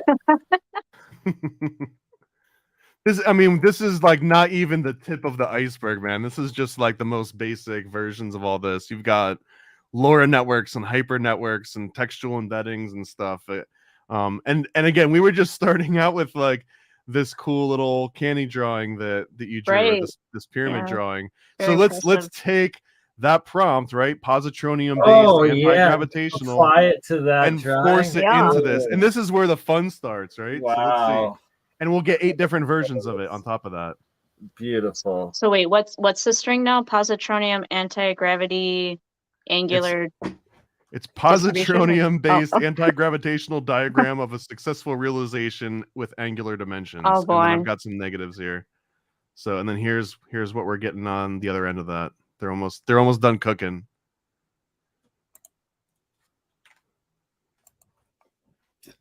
So, and it's interesting. I love it because, man, it keeps like the exact dimensions. And if you don't want it to Oh, that's adhere exactly amazing. to those lines, right? I can You go. can I mean, always permutate any of those iterations and yeah, I mean, keep it's taking it farther. basically endless ones. And I can take this and inpaint it. I'll show you in a second. But I can also say, hey, like, right now it's this guidance start and end, right? So as it starts with this blurry noise filled image, it's saying like don't pay attention at all to Bernie's drawing until you start getting to like the final steps of your modeling. So that this is almost like if you're cooking a steak, right? At the very end, when you're like adding like the final little ingredients, that's when it's like, okay, now we're gonna mold this into Bernie's drawing. So if I take the guidance end and I knock it down to like 0.4, now what's going to happen is that it's going to kind of use this as a basis, but it's also going to deviate a little bit and let the noise kind of take Right. over. It's This fun is playing the around with the Alchemy. deviations. You can really get something quite different. That's the alchemy of And this is graphic totally AI. awesome. I'm really glad to have had a chance to take a look at how this works. So I'm sorry, I jumped in a little late here. Which program are you using? This is just Stable Diffusion, which is basically an open source version of what Midjourney, for example, I was runs going to on. say it looks very Midjourney, but nicely packaged for your desktop. Yeah, and this particular one, it's called Automatic 1111, and it's basically a wrapper. There's a program called Gradio, which is like a Python front end, and they wrap all of the functionality of not just Stable Diffusion, but you can see I've got all these other So let me show you this one. This is a brand new one that came out maybe like 2 weeks ago. Model Scope Text to Video. So I'm going to take this exact same prompt. It's probably going to look absolutely crazy, but I'm going to put it into a text to video, and we're going to Crazier run the better. this. Video. It's going to generate a It's going to generate Yes, video? please. It's going to Yes, generate a please. video, but it's going to be No way. on another computer in another room. So unfortunately, I can't show you this one when it's done generate. Wait, maybe Just if I click gonna this, it'll show tease. it. Can you just generate like a really short video? Yeah, Lois? I'm running this remote on a computer that's in the other room. So I think Yeah. after I generate it, it's just like sitting on the desktop We'll in the other room. matrix it back somehow, some way. Yeah, well, I'll send Nevertheless, it this to you is after. super But cool. Like, there's no doubt about how cool this is. This is What I stuff that like I've been about wanting it to is, actually see in action forever, and the fact that you're showing us live, this is the first time I've ever had a chance to see how this works as it's generating. And good God, is it Yeah. fast! It's the interface impressively is quick. the interface Seems I like- Look at this really one. like, because it's still very familiar with Midjourney. You're just not having to deal with like testing it out on your phone, you know, in Discord. you know, there's the video. Oh So wow, there we go. So since it's not really mentioning a lot of visual elements, you're almost always going to get some weird pattern like this. This But is not as let's say- weird as you might living think. Okay, let's jellyfish. take a look. Hold on, before we This switch is out of this, let's amazing. take Yeah, a look go at what we're seeing here. Okay, so we're seeing nested fields, which, as far as I can tell, are moving from the center outwards. They are propagating outwards at an arbitrary velocity, which obviously is, like I said, it's entirely arbitrary because no parameters are given for any given x distance Right. versus time. This is real And science. this is a rendering basis, but it shows the fundamental. We have a central point, a focal point at which the effect is taking place. Right? And then we have a propagation outwards taking place in nested fields. Now we have two different fluxes. We have our B field, which is concentric and circular, and we also have our E field, which is linear in the form of these rays or these lines propagating from our central point. This is in fact actually not so crazy. different from the Frank Hill and the Seversky diagrams, and we can even see these in a variety of other very old books and With a lot- diagrams from, geez, I'm trying to remember With a lot- the names. With a lot more Oh, layers, this kind of looks like that schematic that I wrote down a few weeks ago. Exactly. It's shocking yeah. how well it's doing. Very much more detailed, the closer to the actuality of what's going on. This I is only put down a awesome. few layers. Yeah. let's see. I don't know if this one generated or not. Let's see. But I was going to show another well, so this just ran again, and it just made something that All right, looks so very we've similar commented to on the this one. previous. We can go on. Yeah, like that's next level results right there. That's so cool. And I want to show you another kind of like on a less serious note, but on the same cool technology. Like I could go in here, and for something a little bit more visual, I could say Hold up just a Nikola second. Tesla Yeah, okay, let's punching do this one. Edison. Then I have a really, really simple prompt. And I'm curious to see if it'll get the simple prompt correct, because we do have a reference that we can bring back into this stream. For image or for video? For image. Just image. We only need Okay, an image. yeah. What do you got for the prompts? Okay, so there's something in the Frank's book that it's called an equal potential field. I would say example diagram of equal potential field. Equal potential is one word in the original text. Usually when you see example and diagram, you're going to get some kind of text or like graph looking paper. That's usually Well, that's how what we're looking these for. engines interpret, yeah. I think it's still waiting on my video of Nikola Tesla punching Edison. Let me just see if here it is. Let's see what it looks like. Oh my god. Isn't No this way. nuts, dude? And the reason that you see this Shutterstock logo there is because those this are the model was images it trained referenced. on I love Shutterstock. it. Exactly.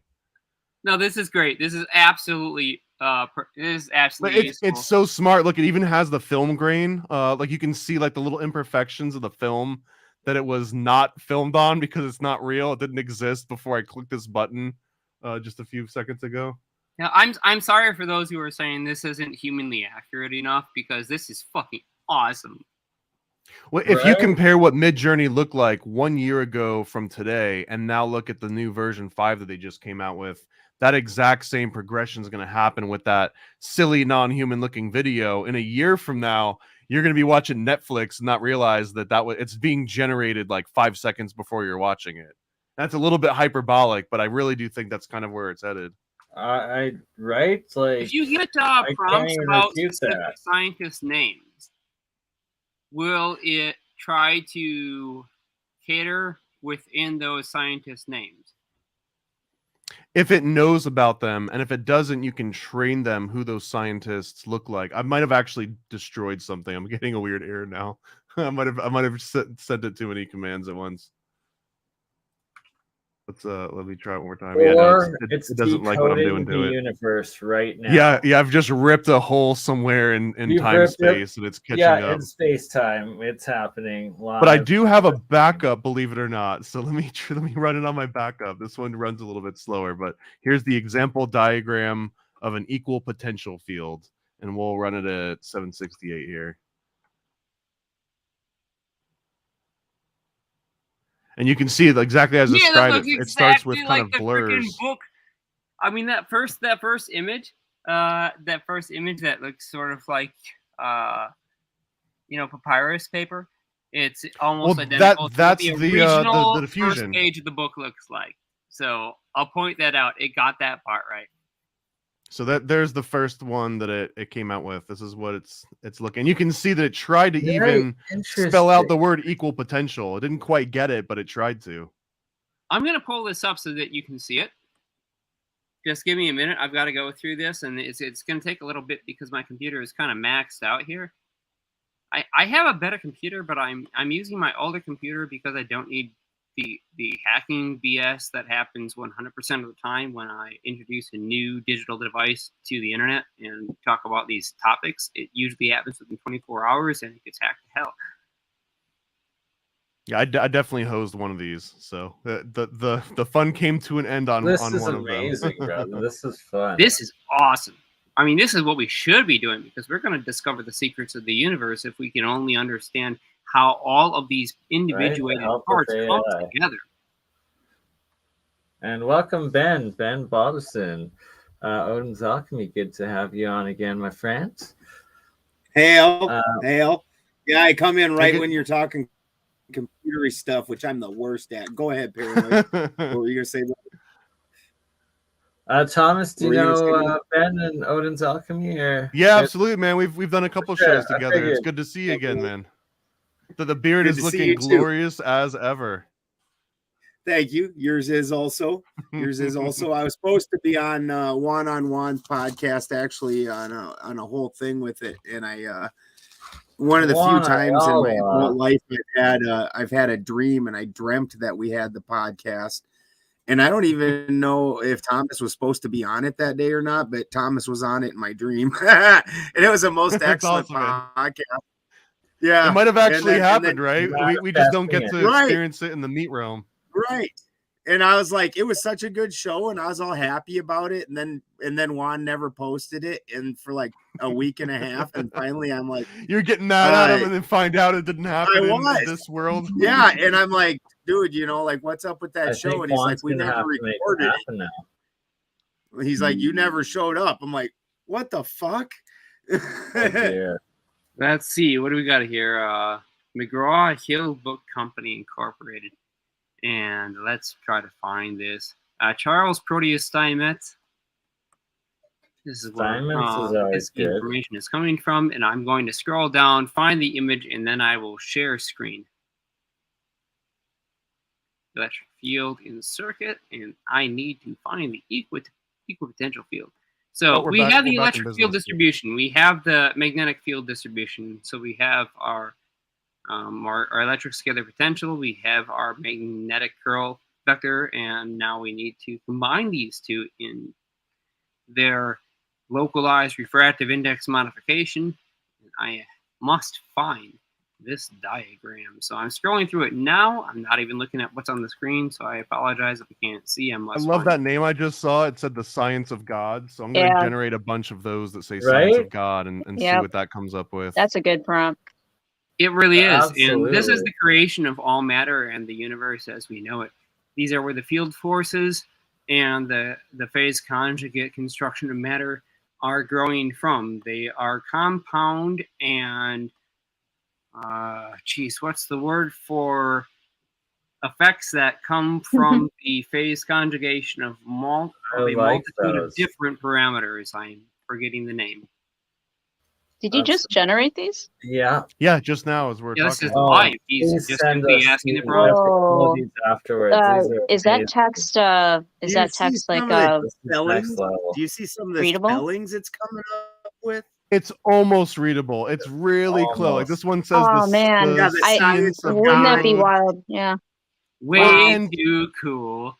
And you can like what I was showing before with this control net. Because in Northern European, God is good. Can you improve the resolution on the text? Is it possible to be legible? One of the best ways to do is if you know you want it to say something, you can put the text in and have it build around it. And also I can set my sampling step. Like if I crank this all the way up to like 150 steps, sometimes this will get you really defined words, but it won't ever make them spell it out correctly. It'll never know how to spell the word science correctly. It'll just get the edges of the letters. It's almost like ChatGPT can become really convincing, but not be right. It'll still be wrong. So AI artwork kind of follows that same principle where it'll look really, really correct. It'll get the edges and everything just perfect, but it doesn't really understand what it's trying to draw. It just knows the rules of drawing.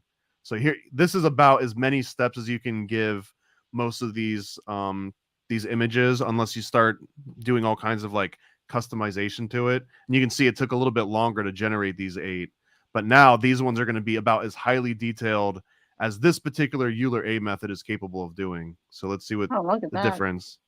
Yeah. And you can see it's got like this like highly polished look, but even still, so now the word science is much clearer, right? It almost looks like a Helvetica style font, but it doesn't know what it's spelling yet. It just knows that those are real letters. But the images, some of the symbology that comes up can look very runic or astrological. I find that interesting. Yeah, the different sacred. Oh, look at that word science. That one looks pretty damn good, man. We got real science mixed with AI right now, right here. Boom. It happened through alchemy. This is like the monolith exploding here. Let's add that. Let's add monolith exploding. Oh shit! And I do a lot of tricks here too. Like I for was example, just thinking of that movie. Cinema 4D is like a 3D software, so sometimes I'll throw in like 3D type terms. So I'll throw in like 12K ray tracing, global illumination. Now when I run it through, we should get something that looks a little bit more three-dimensional. Could a you little bit more also put down like a visualization style for certain types of information? Like the style of infographics, so to speak. Oh, absolutely. Actually, if I just put the word infographic Why in is here, there always I a can ton force of that. occulting now in that? Like that's fascinating. You can see the monolith is coming out strong. Oh, you know what? I've still got it at 150 steps. I'm going to drop this back down to like 20. It'll go a lot faster. And it'll look completely different. Like these ones are going to look like someone spent a few hours putting together a scene in Blender or some 3D program and rendering it. But look at these, man. So there's the monolith exploding.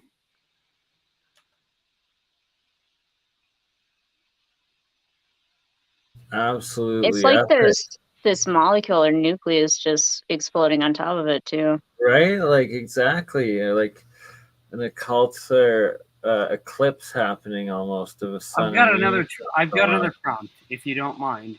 Sure, I'm going to run this infographic style, and then what's yours? Yeah, like the science of God. Could you add infographic to it to see? Yep. Here it is right here. Yeah. You can see it coming together, and it's already got this very infographic feel to it. Oops. Look at that. Wow. Something you'd find in like, Wired magazine or something, right? Yeah. I see why Elon was terrified about this. Yeah, this one's in a sandbox playing. It's not out there. Wrong. And I want to show you one really quick example of something too. So like, let's take this one just at random, right? I'm going to send this to what you call in painting. And here in painting, I'm going to take this green orb and I'm just going to paint around it. I'm just going to very crude because, this tool doesn't have everything built in. And now up here, I'm just going to say Earth, planet Earth. And then I'm going to tell it to only draw this masked version of it. So now, and I'm going to change this to a square. So now when I run this, watch, it's going to just draw that little sampled version, but in the context of the image that it knows. And then bam, I just turned that little green ball into the planet Earth by just saying Earth. So now if I want to go over here, send this back to the in paint, undo this, and let's say that I want to change this thing into what do we change this into? I'll make it like an office building or something, right? Pyramid instead of monolith. It's going to be a weird shaped pyramid, but let's see what it does. Get really that esoteric. Was our original point. Realistic pyramid. Let's see what happens. And now, okay, so this one actually try to change some rest of the image too. So now we've got like two pyramids, but like there's my Earth. And here's multiple pyramids that we just drew in there. And this is so cool because you can make AI generate something and it might get really close. And then you can go in there and tell it like, no, change this one particular detail to some other detail. So yeah, you hit me with the next one, man. I'm still surfing. A vortex in there. A vortex and a periodic table or gold? Ooh, I am curious. Does it understand the term exotic vacuum object? Pyramid above it. That's super interesting. You put realistic and it put another pyramid above it. Well, the realistic is more about the style that it wanted to draw it in. Because instead of the realistic, I said it could have shed like 1960s Disney cartoon or Dali or Impressionist. So here's a golden vortex. Wow. Nice. It's like ribbons almost.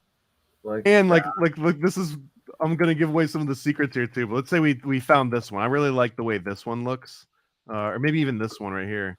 So I can find the seed of this one, and I'm gonna plug that seed in and take this exact same prompt that we just made, and put it into something called Deforum, and Deforum will basically, it'll make a video out of it by generating this image first, but then it's going to try to extrapolate sort of the position of the camera in this fake, sort of image, and then start moving the camera through it and then regenerating every single one of those. So it's a lot easier when you actually see it happen. So I'm going to set this to the same settings as we had for the image, but then in keyframes, I'm going to tell it to move through 3D space, and I'm going to have it translate by about 4 pixels on Z. So this is going to be flying into the image at a constant rate. And then we're going to do it for 120 frames. Yeah, it sounds about right. So now if I hit generate here, we'll see it's hopefully start rapidly generating the frames one by one. And then at the end of it, it'll spit out like a little video of it. So it says 4 minutes. It should probably not take quite that long. It'll take like maybe 3 minutes.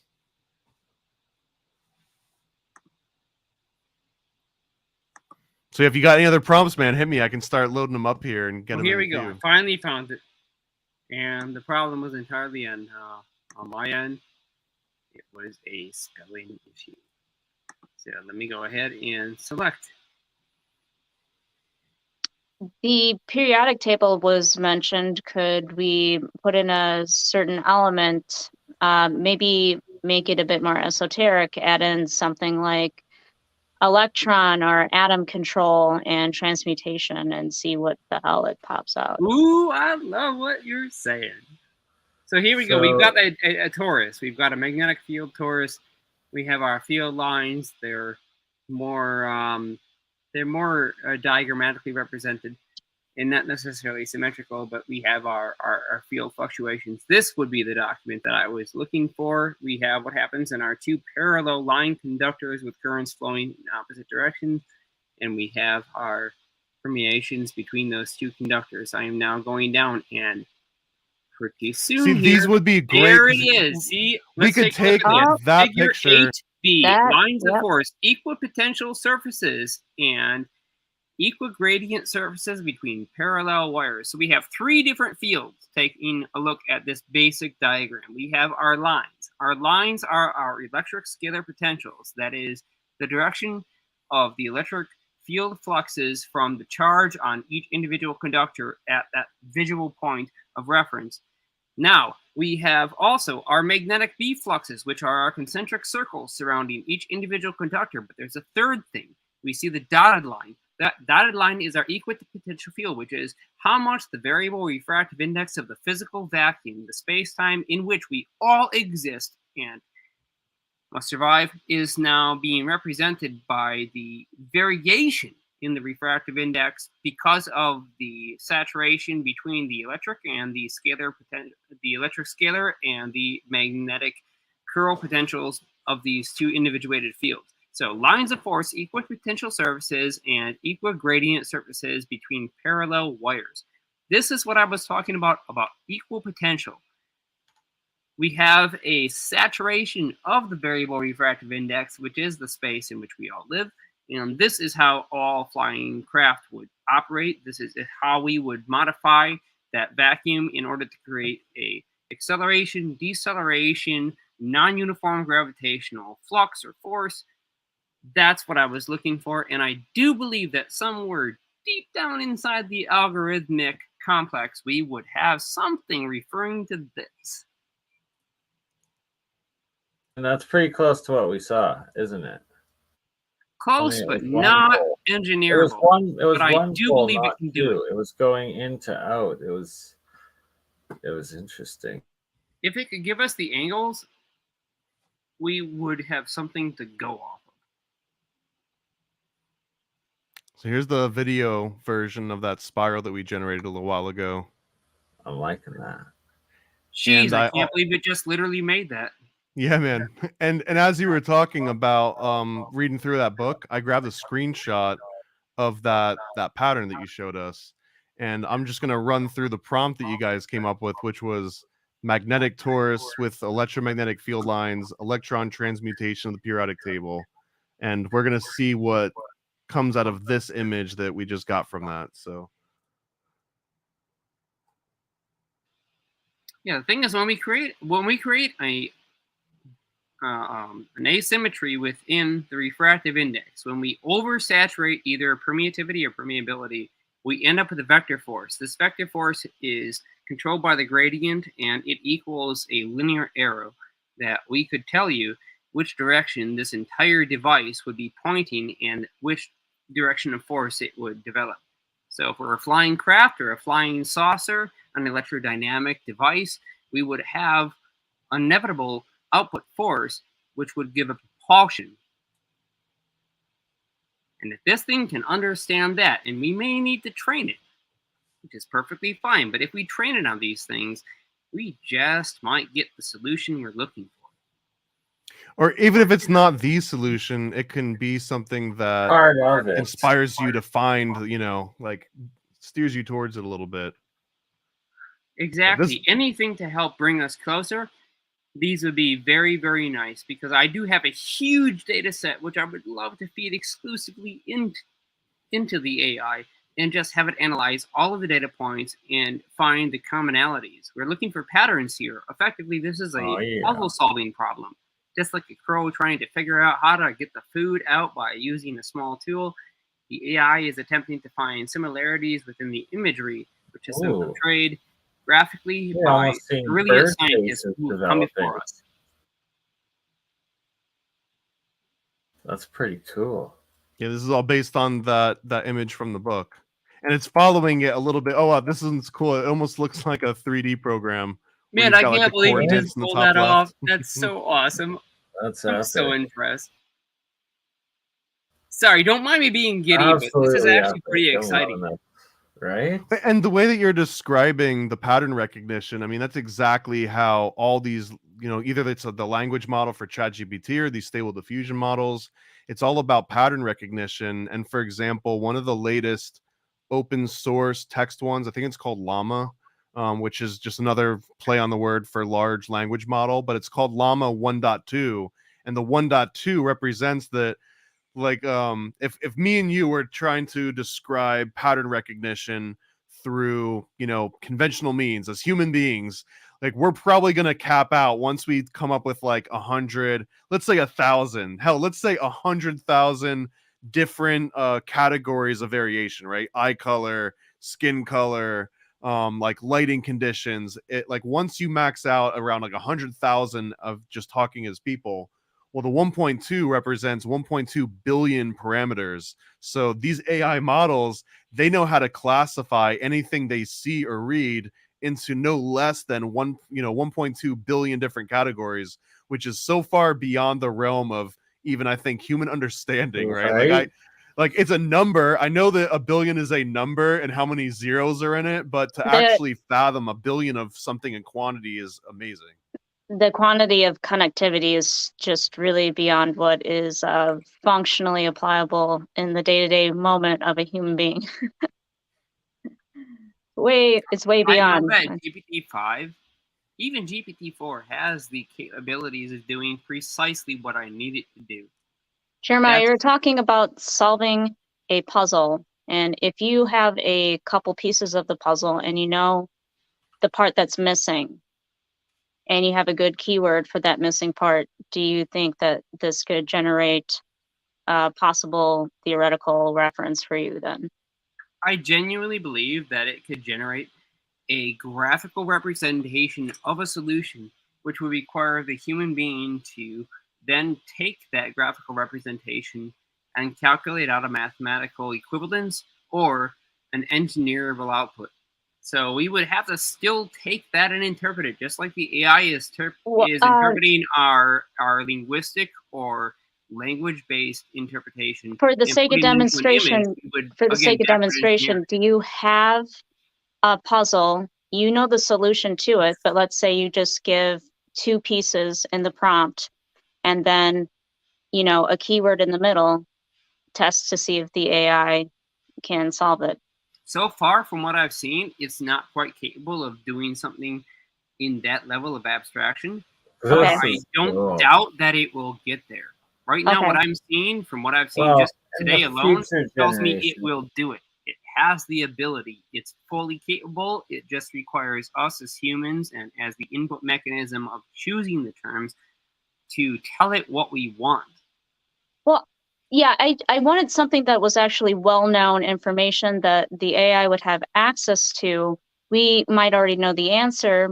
I just wanted to run it through a test where we give it 2 pieces of the puzzle, suggest a keyword that, you know, is that missing piece, and see how the AI answers in its generations of the, you know, the artwork it's creating. I won't lie, I'm terrified that it will be able to easily find the solutions and that it's going to basically irrelevant. I'm just saying it's a good test for something that will go into something more theoretical. That's all. We could try this. I think a Yeah. lot of these image-based models, the puzzle they're trying to solve is how do I take this text and create an image that matches that text, and it does it through a series of this prompt generation and something called clip, where clip is basically taking each iteration. When you see it starts out blurry and then it iteratively gets more and more focused. In each of those phases, it's passing that image back through this clip inspector, and the clip inspector is basically telling it in very objective ways, here's what I see. You know, I see a basketball and I see, you know, like a pink cat or whatever. And then when it feeds it back into that prompt, it's like, well, the prompt doesn't say anything about a basketball or a pink cat. So it just kind of like keeps going back to the drawing board until the not clip unless you inspector define matches the it again. parameter more. Yeah, you've already done it as an example at least a couple times. You take an iteration, you define the parameter more, you select a piece of the image, and then it goes from there. It doesn't just have to apply the same prompt over it again. I'm loving all of this stuff. I can see the power of this software. First trial, like generation of this, like episode 1, that's some epic stuff. Now, how do we combine the two together? The Burncron pyramid there with that universal field, and bam, there's the ultimate alchemical NFT potential. Well, if you're willing to play with words and play with AI, I know that language isn't perfect. It might be the way to unlock some answers. I think we've all admitted the possibility of that. We're seeing the potential. Once again, I'll ask this following question. If we could ask the AI using only already recognized technical terminology or existing terminology, how this might work with currently recognized components or electronic parts.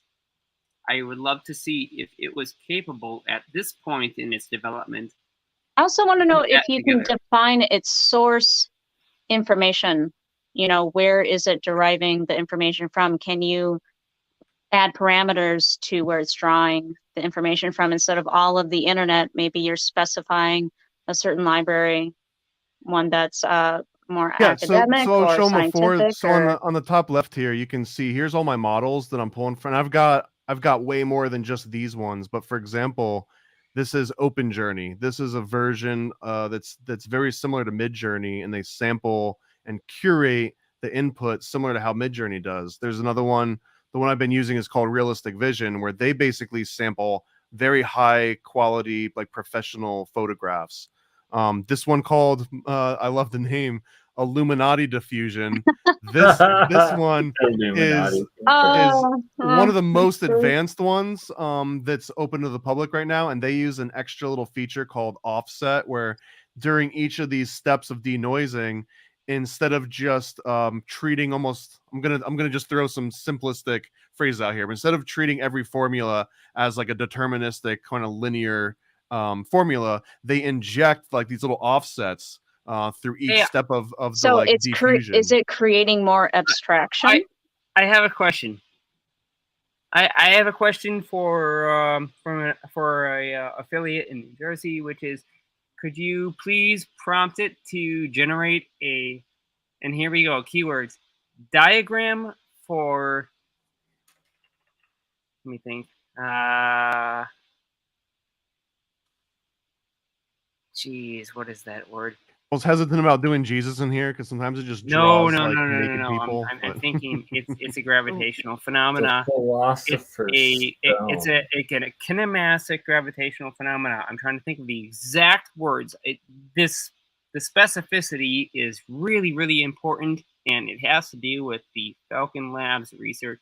I'm trying to find the exact term to feed the algorithm for their research, and just give me a moment.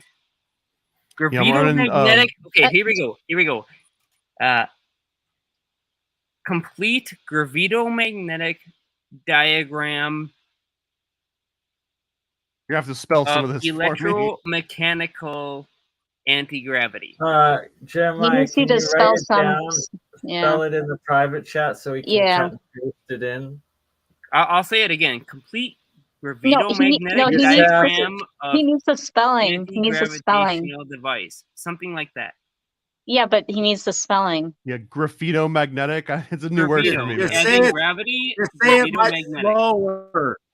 Say it slower, like with foreign people, where if you say it really slow, he might figure out how to spell Yeah, it. do the phonetics real nice and slow. Complete gravitomagnetic diagram of operational device. Okay, I thought there was an electromechanical in there. So we've got. I thought I heard that too, honestly, like I'm electromagnetic. changing that. I'm modifying it and trying to refine the minimum number of stray. So here's conjugate- Bernie's Philosopher's Stone, and I'm gonna swap out Philosopher's Stone with the prompt that you just gave me. But if Wait, somebody, hey, what- we have a big audience, right? We've got a lot of viewers.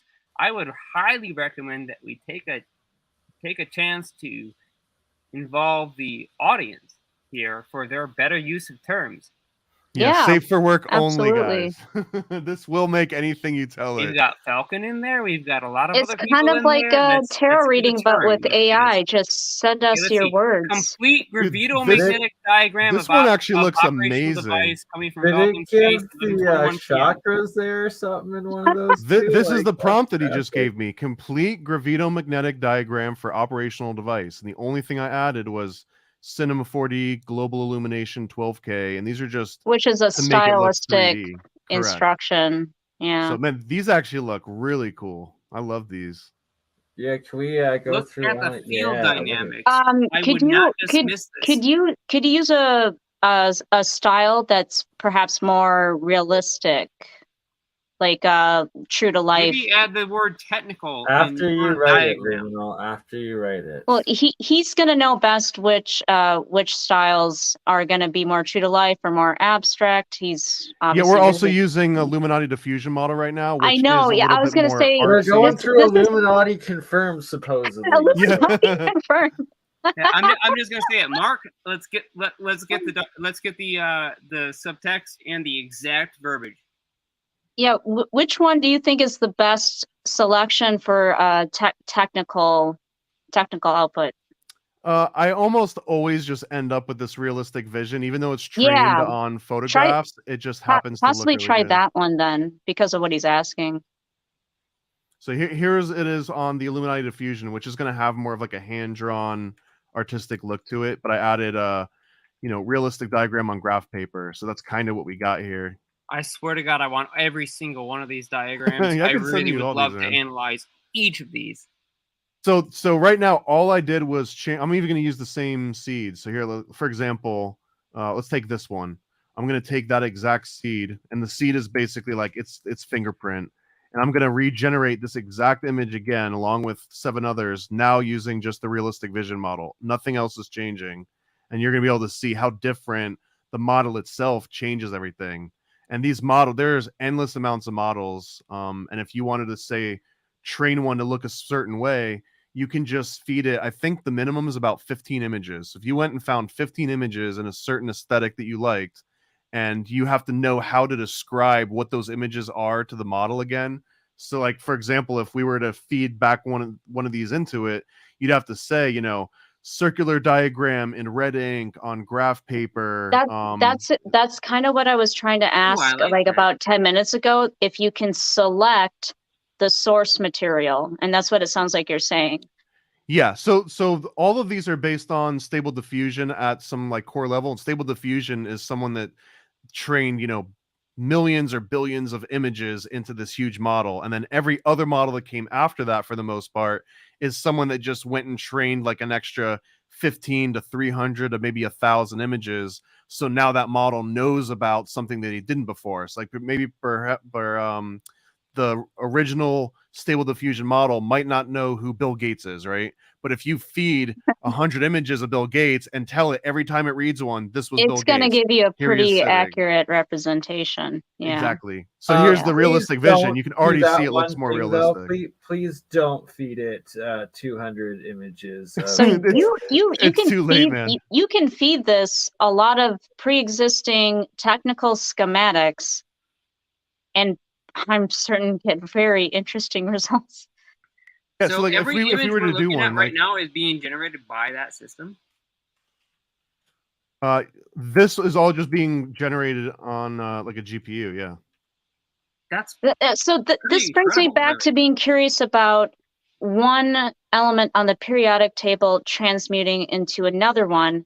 And I don't know if it requires being fed source material about like the electron valence, the way the atom looks, and then using the certain words like maybe atom control or electron valence or Or electron nuclear magnetic control. moment or dynamic With- nuclear orientation. And Any of then those. and then transmutation, yeah. Maybe that requires some source material. Yeah, I mean, usually it doesn't know exactly what you need, but training it I would is imagine the becomes more so simple esoteric now. or the more out there it gets, the harder it's stretching to bring the feedback to you. So if you know of an actual image or diagram that's similar to what you're looking for, you can see exactly how much it knows about it. So like Mhm. I'm gonna grab this circuit design, for example, if I can find one. Yeah, so let's see if I save this out, and we can try and see what it knows about that image, and this will usually tell you how much it needs to be trained. Oh, actually, I don't have an interrogator on this one. You don't have an interrogator on your. So I got this one right here. I've got this is actually it's called an interrogator. Yeah, it's and, called an interrogator. And then if I were to feed it, for example, that schematic. Okay. And I was mentioning before clip models. Clip is how the model looks at an image and then turns it back into text, as opposed to taking text and turning it into an image. So here's all these different clip models that you go through. Wow. This is one of the more popular ones, is the VIT L14. So You if I could hit lose your life generate, in this program. oh yeah, I mean there's so many options and models and ways to train, and this is probably going to take a little while. Let's see. Yeah, it's going to load up the clip interrogator, and then this actually takes more time. It's kind of crazy that the amount of time it takes for a computer to make an image that can fool your eyes is almost nothing. You've seen I hit generate, and it's like here's 10 images that are all fool you. But to do the inverse and to say here's an image, When tell that me what's happens in on it, the it computer, takes so though, much longer. isn't it drawing power from from the cloud when it generates the image? It's not all processing on your computer. No, this is all 100% happening on the computer. You must have a None of nice this is computer. happening in the cloud. This is actually this is running on a 1080, which has I think 11 gigs of RAM. If you've got a video card that has 8 gigs, you can do pretty much anything that you've seen. It just by might take yourself longer. at home. Nice. Yeah. Yeah. Yeah, we this don't one's care gonna take because a the amount while. of time I'd have to spend in the lab to do this kind of research versus how I can Well, get I mean, this system to compile all the this data. clearly can be its own research tool if you're willing to put in the time to And- bring the research to this program to train it. Right? Yes, it looks that's like the it could be a really Going invaluable research, tool. I'd love to train it, but unfortunately, I don't necessarily we are want already. to feed it with We're- all we're- the we've relevant already information started. in the public genre. I would really love to train it in a more private or Because you know sense. that you have very specific information, and if you just plug that in, sky's the limit almost, it sounds like.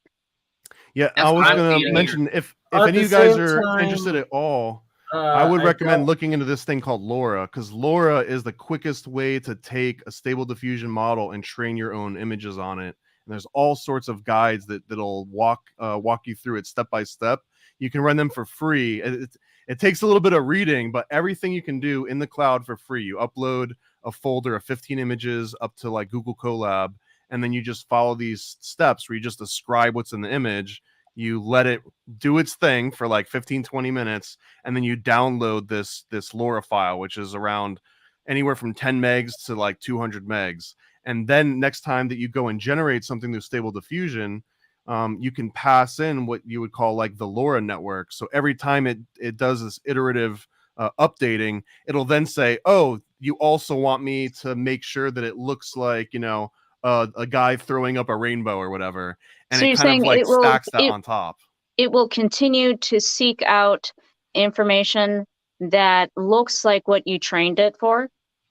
Correct. You're basically like slipping in an extra layer of training without having to train an entire model. You take a LoRa and it's almost just like giving it like a little bit of extra context. Like here's a little like a Cliff Notes version of this book or this person. So now when you ask it about it, it's like, oh, I know what you're talking about now. Whereas before it didn't know who Bill Gates was. Right. So you're curating it for your own needs. And then it becomes unique versus what might be running on someone else's computer. And then here's what it thinks this image is. So we've got a circuit with two different types of voltages. That's actually pretty good. need to copy Right? that. Yeah. But then we've got a bunch of weird stuff. We've got LOLTH. It didn't greasy. I don't know what that means. Inkscape, To which get is a greasy, girl. vector program. Hold on. Can we enlarge that image? Would you mind? I mean, this is wanna just a take regular closer image I look Like, grabbed can you- offline. can Before we maybe- jump on, Can you maybe I do just wanna see a if this is valid magnifying diagram. glass over the text? Do you have a magnifying glass function where we can just see the text larger? Not Well, I the can just try text, to the zoom in like image. that. Okay, there Oh, we the go. Okay, image, yeah. let's just pause on this for a second. Let me just take a quick Why do look they at both this say diagram. don't? Oh, again, And this is before an you move image on- I found on Google. This wasn't generated. This was an Oh, actual okay. schematic on Google Images. Oh, This is never a mind. don't I was image? hoping it generated this. Never So mind. yeah, this I just grabbed off Google, but I'm saying like this was the inverse. Instead of us saying draw me a picture of, it's like, hey, here's a picture, tell me what the picture is. So So this is it. is it telling you kind of like how it's thinking or interpreting the picture, even though it didn't render it? It's just telling you how it's assessing it. Right. And the way that it works is that if I told it what I wanted, then each step that it iterates, Golden it's running rule. this in the background. So with the Yeah. prompt, the AI gives you Golden its rule. assessment. It looks like you can go back into that and take out certain words that don't make sense so that it can refine the way that it is discerning, judging, assessing the image you fed it.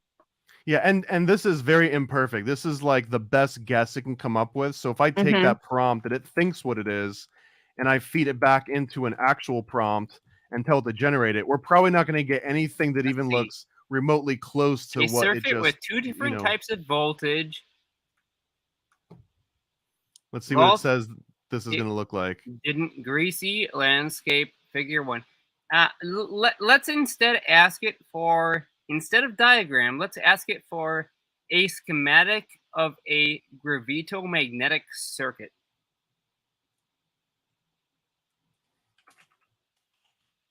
You're going to have to spell this one for me too, my friend. Schematic of a gravitomagnetic circuit. Oh, this is the same word as before. We're just removing a lot of words. We're simplifying it down. Here you go. Schematic of a gravitomagnetic circuit. There we go. Let's see what it comes up with. I would love to see this. I wonder how adept it really is. Well, so it's probably going to try to break this down into, if it doesn't know what gravitomagnetic is, it will know what gravity is, and it'll know It what might magnetic know. is. So here's what we got out of the other end of it. You'll have to tell me if it got close. I'd be Let's surprised take if a look it at did. some of the outputs. Yeah, it's almost done cooking here. Oh, I had this cranked all the way up on steps. Let's drop it down a little bit. This is Reflection awesome, by the of way, it. man. And I appreciate your patience with like my lack of understanding Look at of how how much this it looks like algorithm works. alchemy symbols. So thank though. you. Yeah, I love this, man. This is so fun to me. So yeah. I really appreciate This it. is This actually is fun to me looking too, like man. alchemical paintings of the past. Like this is amazing. Whoa! What do we look at there? Jeez, are you guys seeing the Ankh? Yeah, brother. Actually, speaking of, like, I want to do an inpainting on that.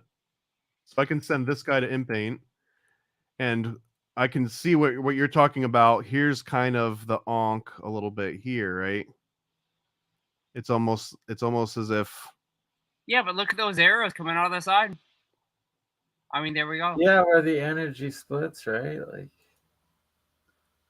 very, very like. So I wonder if I type Ankh in here, what we fascinating. get on the other end of that. I hate to say that a computer is doing this, but this is quite remarkable.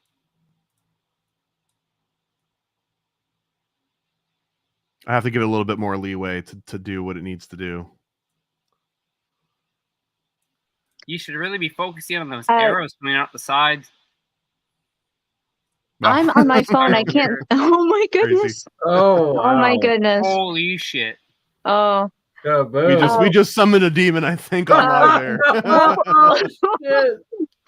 Let's get. I want to see 8 of those. Dope as hell. What was the base? What was the base model that you were using? Like you This have one's a called like 12. Realistic Vision. Okay, version realistic. 1.3. Well, let me just make sure there's nothing inappropriate before I make it bigger. Okay. It's like, let's not spread any demons. Too late. Dear. They're all here. We've introduced them all to the universe. What happened? What? I'm sorry. I had to go to the bathroom. What was the prompt? What was the prompt? I should mention this much. We just grabbed this. In the esoteric alchemical practices, we can recognize quite coherently that all of the imagery and the geometric relationships happen to do directly with the scalar and acoustic relationships of real physical forms coming out of this physical construct, which we call reality. And so the Ankh is a geometric form acoustically represented as a symbolic figure. It's symbolic. It's obviously not an accurate representation of the waveforms. It's accurate enough to be functional. Well, it makes me really curious to ask about prompts that I don't know are okay to ask about right now. Like what? That's looking better. At this point, it doesn't matter. Now we're getting Well, back to you know, time, scalar, along those lines, you know. Yes, our so I've got temporal scalar dynamics are acoustics quite and stuff. relevant here. I would be curious to see what it says. I just didn't know if it was kosher to talk about all those things just yet. Why not? Yeah, whatever we want. Well, time waves.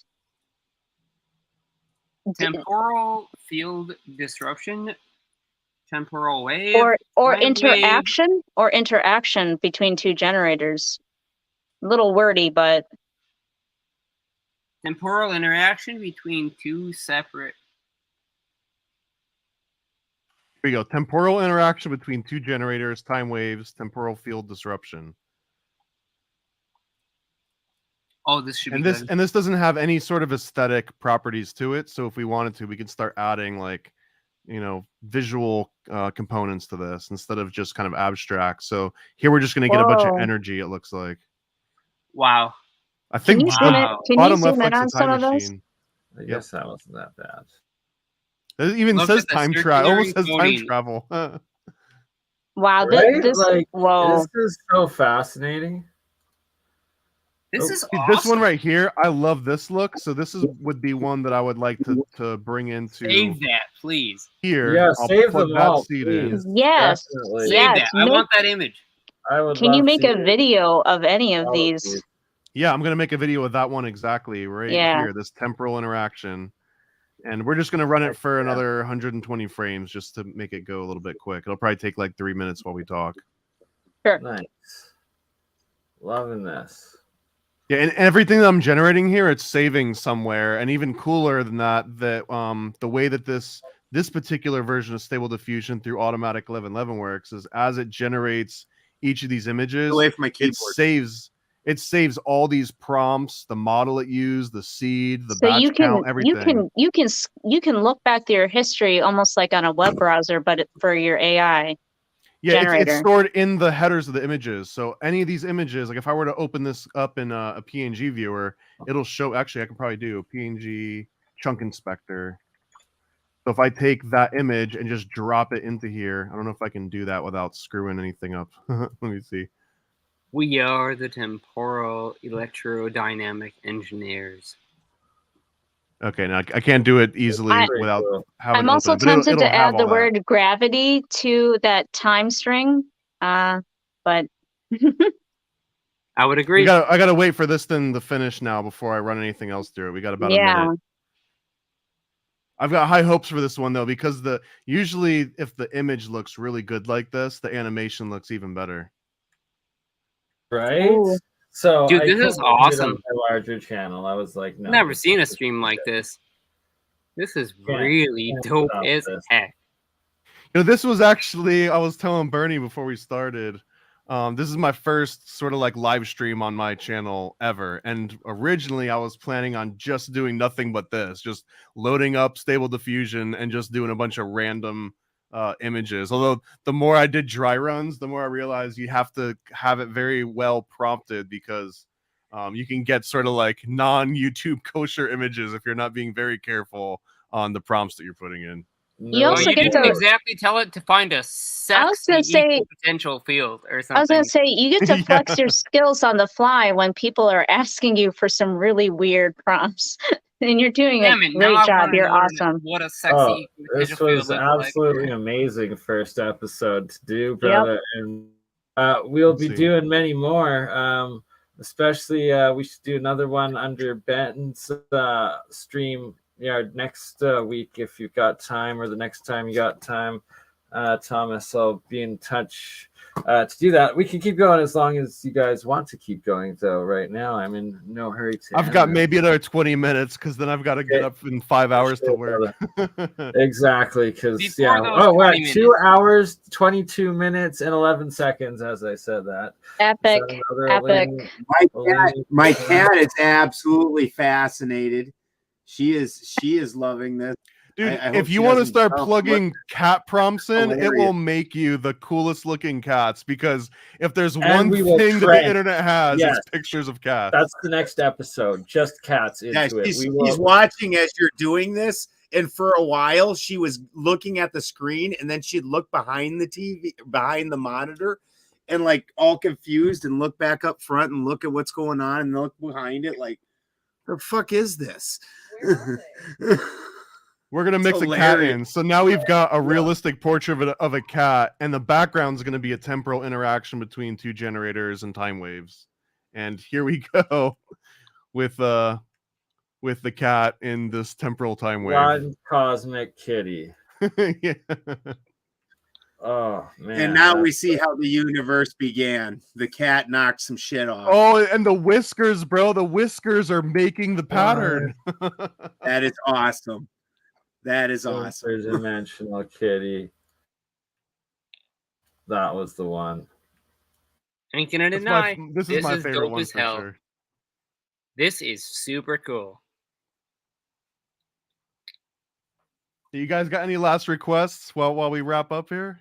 No, actually, I don't want to overtax it. I'm really satisfied with what I've learned. Just about to balance it, we gotta algorithm. have a dog. We gotta have an intergalactic dog as well. We're gonna even add of an intergalactic dog. That is thank you, Hyper Barocco, for the. You know how many people want cat art, just cat art, and you could just sell this. You know. I know, that's what I'm saying. The next episode, the next stream, just cats, and I will make a bunch of little shorts out of it, and we will reach. Take requests. Take requests, shoot them out, make it happen. I don't know. Intergalactic dogs here.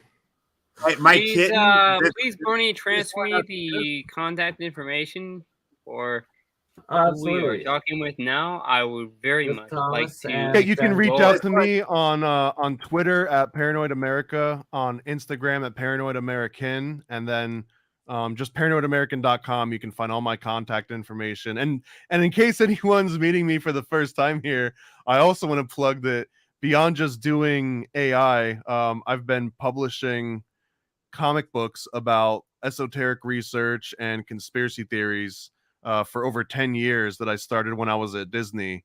So I took all the training and all the motion graphics and sort of, you know, gestalt information that I got from Disney, and I've making comic books about them. And you guys are probably like this one in particular. This one's called Secret Mystery School. And it's about Cool. these 3 college students that accidentally become enlightened because this guy here, Phil, this is Phil and this is Colin, which is a play on Phil Collins. But Phil makes this special little blend of I psilocybin never and would have DMT, caught that. and it accidentally makes them enlightened, and they go to this realm of like enlightened sort of ascended masters, and then they have Whoa, to ho, ho! become What are you actually doing? enlightened. Like some Doctor Strange kind of stuff, maybe a little bit, but for youngins. That's amazing. Is this a print? Nicely Yeah, done. That's nice that's a book. color print comic. Yeah. That's nicely done. Yeah, these are legit comics, man. Next level Yeah. work, brother. And you got a series with Juan too, right? The Chosen. I do. I don't have it One right with next to Juan me. I've Iola. got a series called the Chosen Juan, which is about Juan's adventures. Here's another one called Nice. Paranoid American History 101. This is over 80 pages, Ooh, a bunch I of like different that stories. first page, the symbology. You had a symbol on the first page, that graphic. Nice. Oh, Very dear. nice. Yeah, this is done by Alex Man, Hovey. in the words of Again. Sonic the Hedgehog, The Adventures of that's Fairy too Fairy. cool. This is a Very- comic very about cool. Very the Skull cool. and Bones digging up the grave of Geronimo with I do Prescott like the Bush. attention to the border accents. Very cool. Very cool. Are you publishing with any major publishers, or are you going independent right now?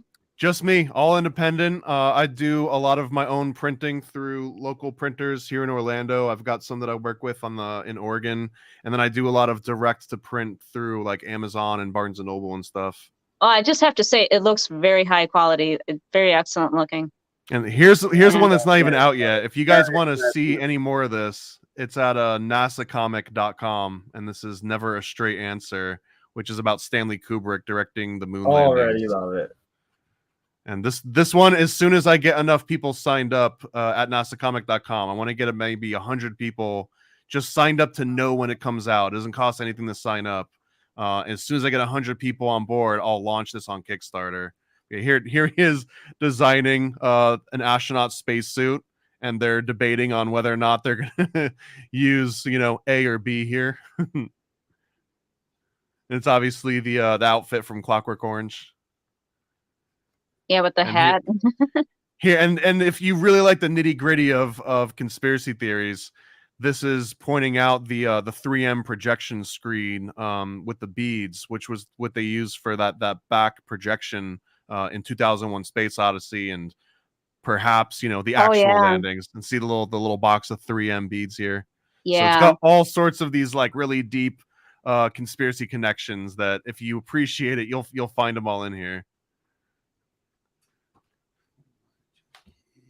All right. Well, the audience loved it. I shilled the shite out of your YouTube channel as well for you, posting it one more time. Thank you, man. Thank you so much. Live on awesome. it, your first live. So now you're going to do it every freaking week. And as with Benjamin Balderson, Alden's Alchemy, we will be doing it again. And Jeremiah Liminal, his lovely second half. It's always a pleasure. And yeah, 2.5 hours. It was a gooder. I'll bring you the technical data. Right? Like that. Just please, Thomas, after we're done here, send those images because those are epic. And we would. Yeah, what I'll do is I'll take every image, every video that we generated on this stream, and I'll upload all of them to my Patreon for free. Like we won't have to sign up for it or anything.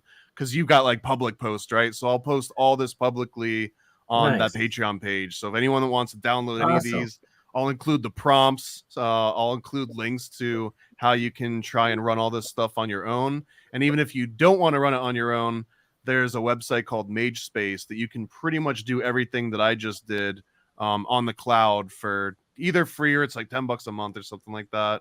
I don't get any kickbacks, so it's up to you entirely if you want to do it or not. That's very generous of you. Thank you so much.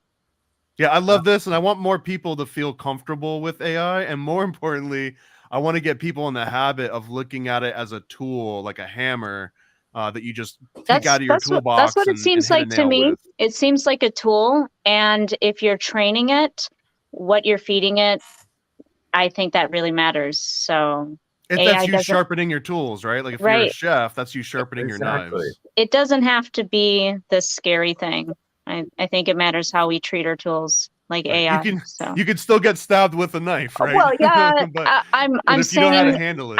I can't affirm, it's getting conspiratorial, and you might be into that, but some large corporations have unleashed AI that may or might not be sentient, and that might be scary. And it will reach it at some point, most likely. So, and if you were the one that let that out on the earth, would you admit it? Would you be like, "Yeah, oops, I'm the one that unleashed actually, Skynet"? A guy from Google some years ago did try to say, "I think this AI has become sentient," and they just kind of pushed him out. That's happened a few times. Yeah, more than once. Yeah. And on that note, I got interview with Pocduck, Michelle Gibson at noon Mountain Time tomorrow. So I need to put that together. We all need to get to bed. We will see everyone tomorrow. Love you all. We'll be doing this. Thank you, BurnEye. Easy, everyone. Love you guys. Love you.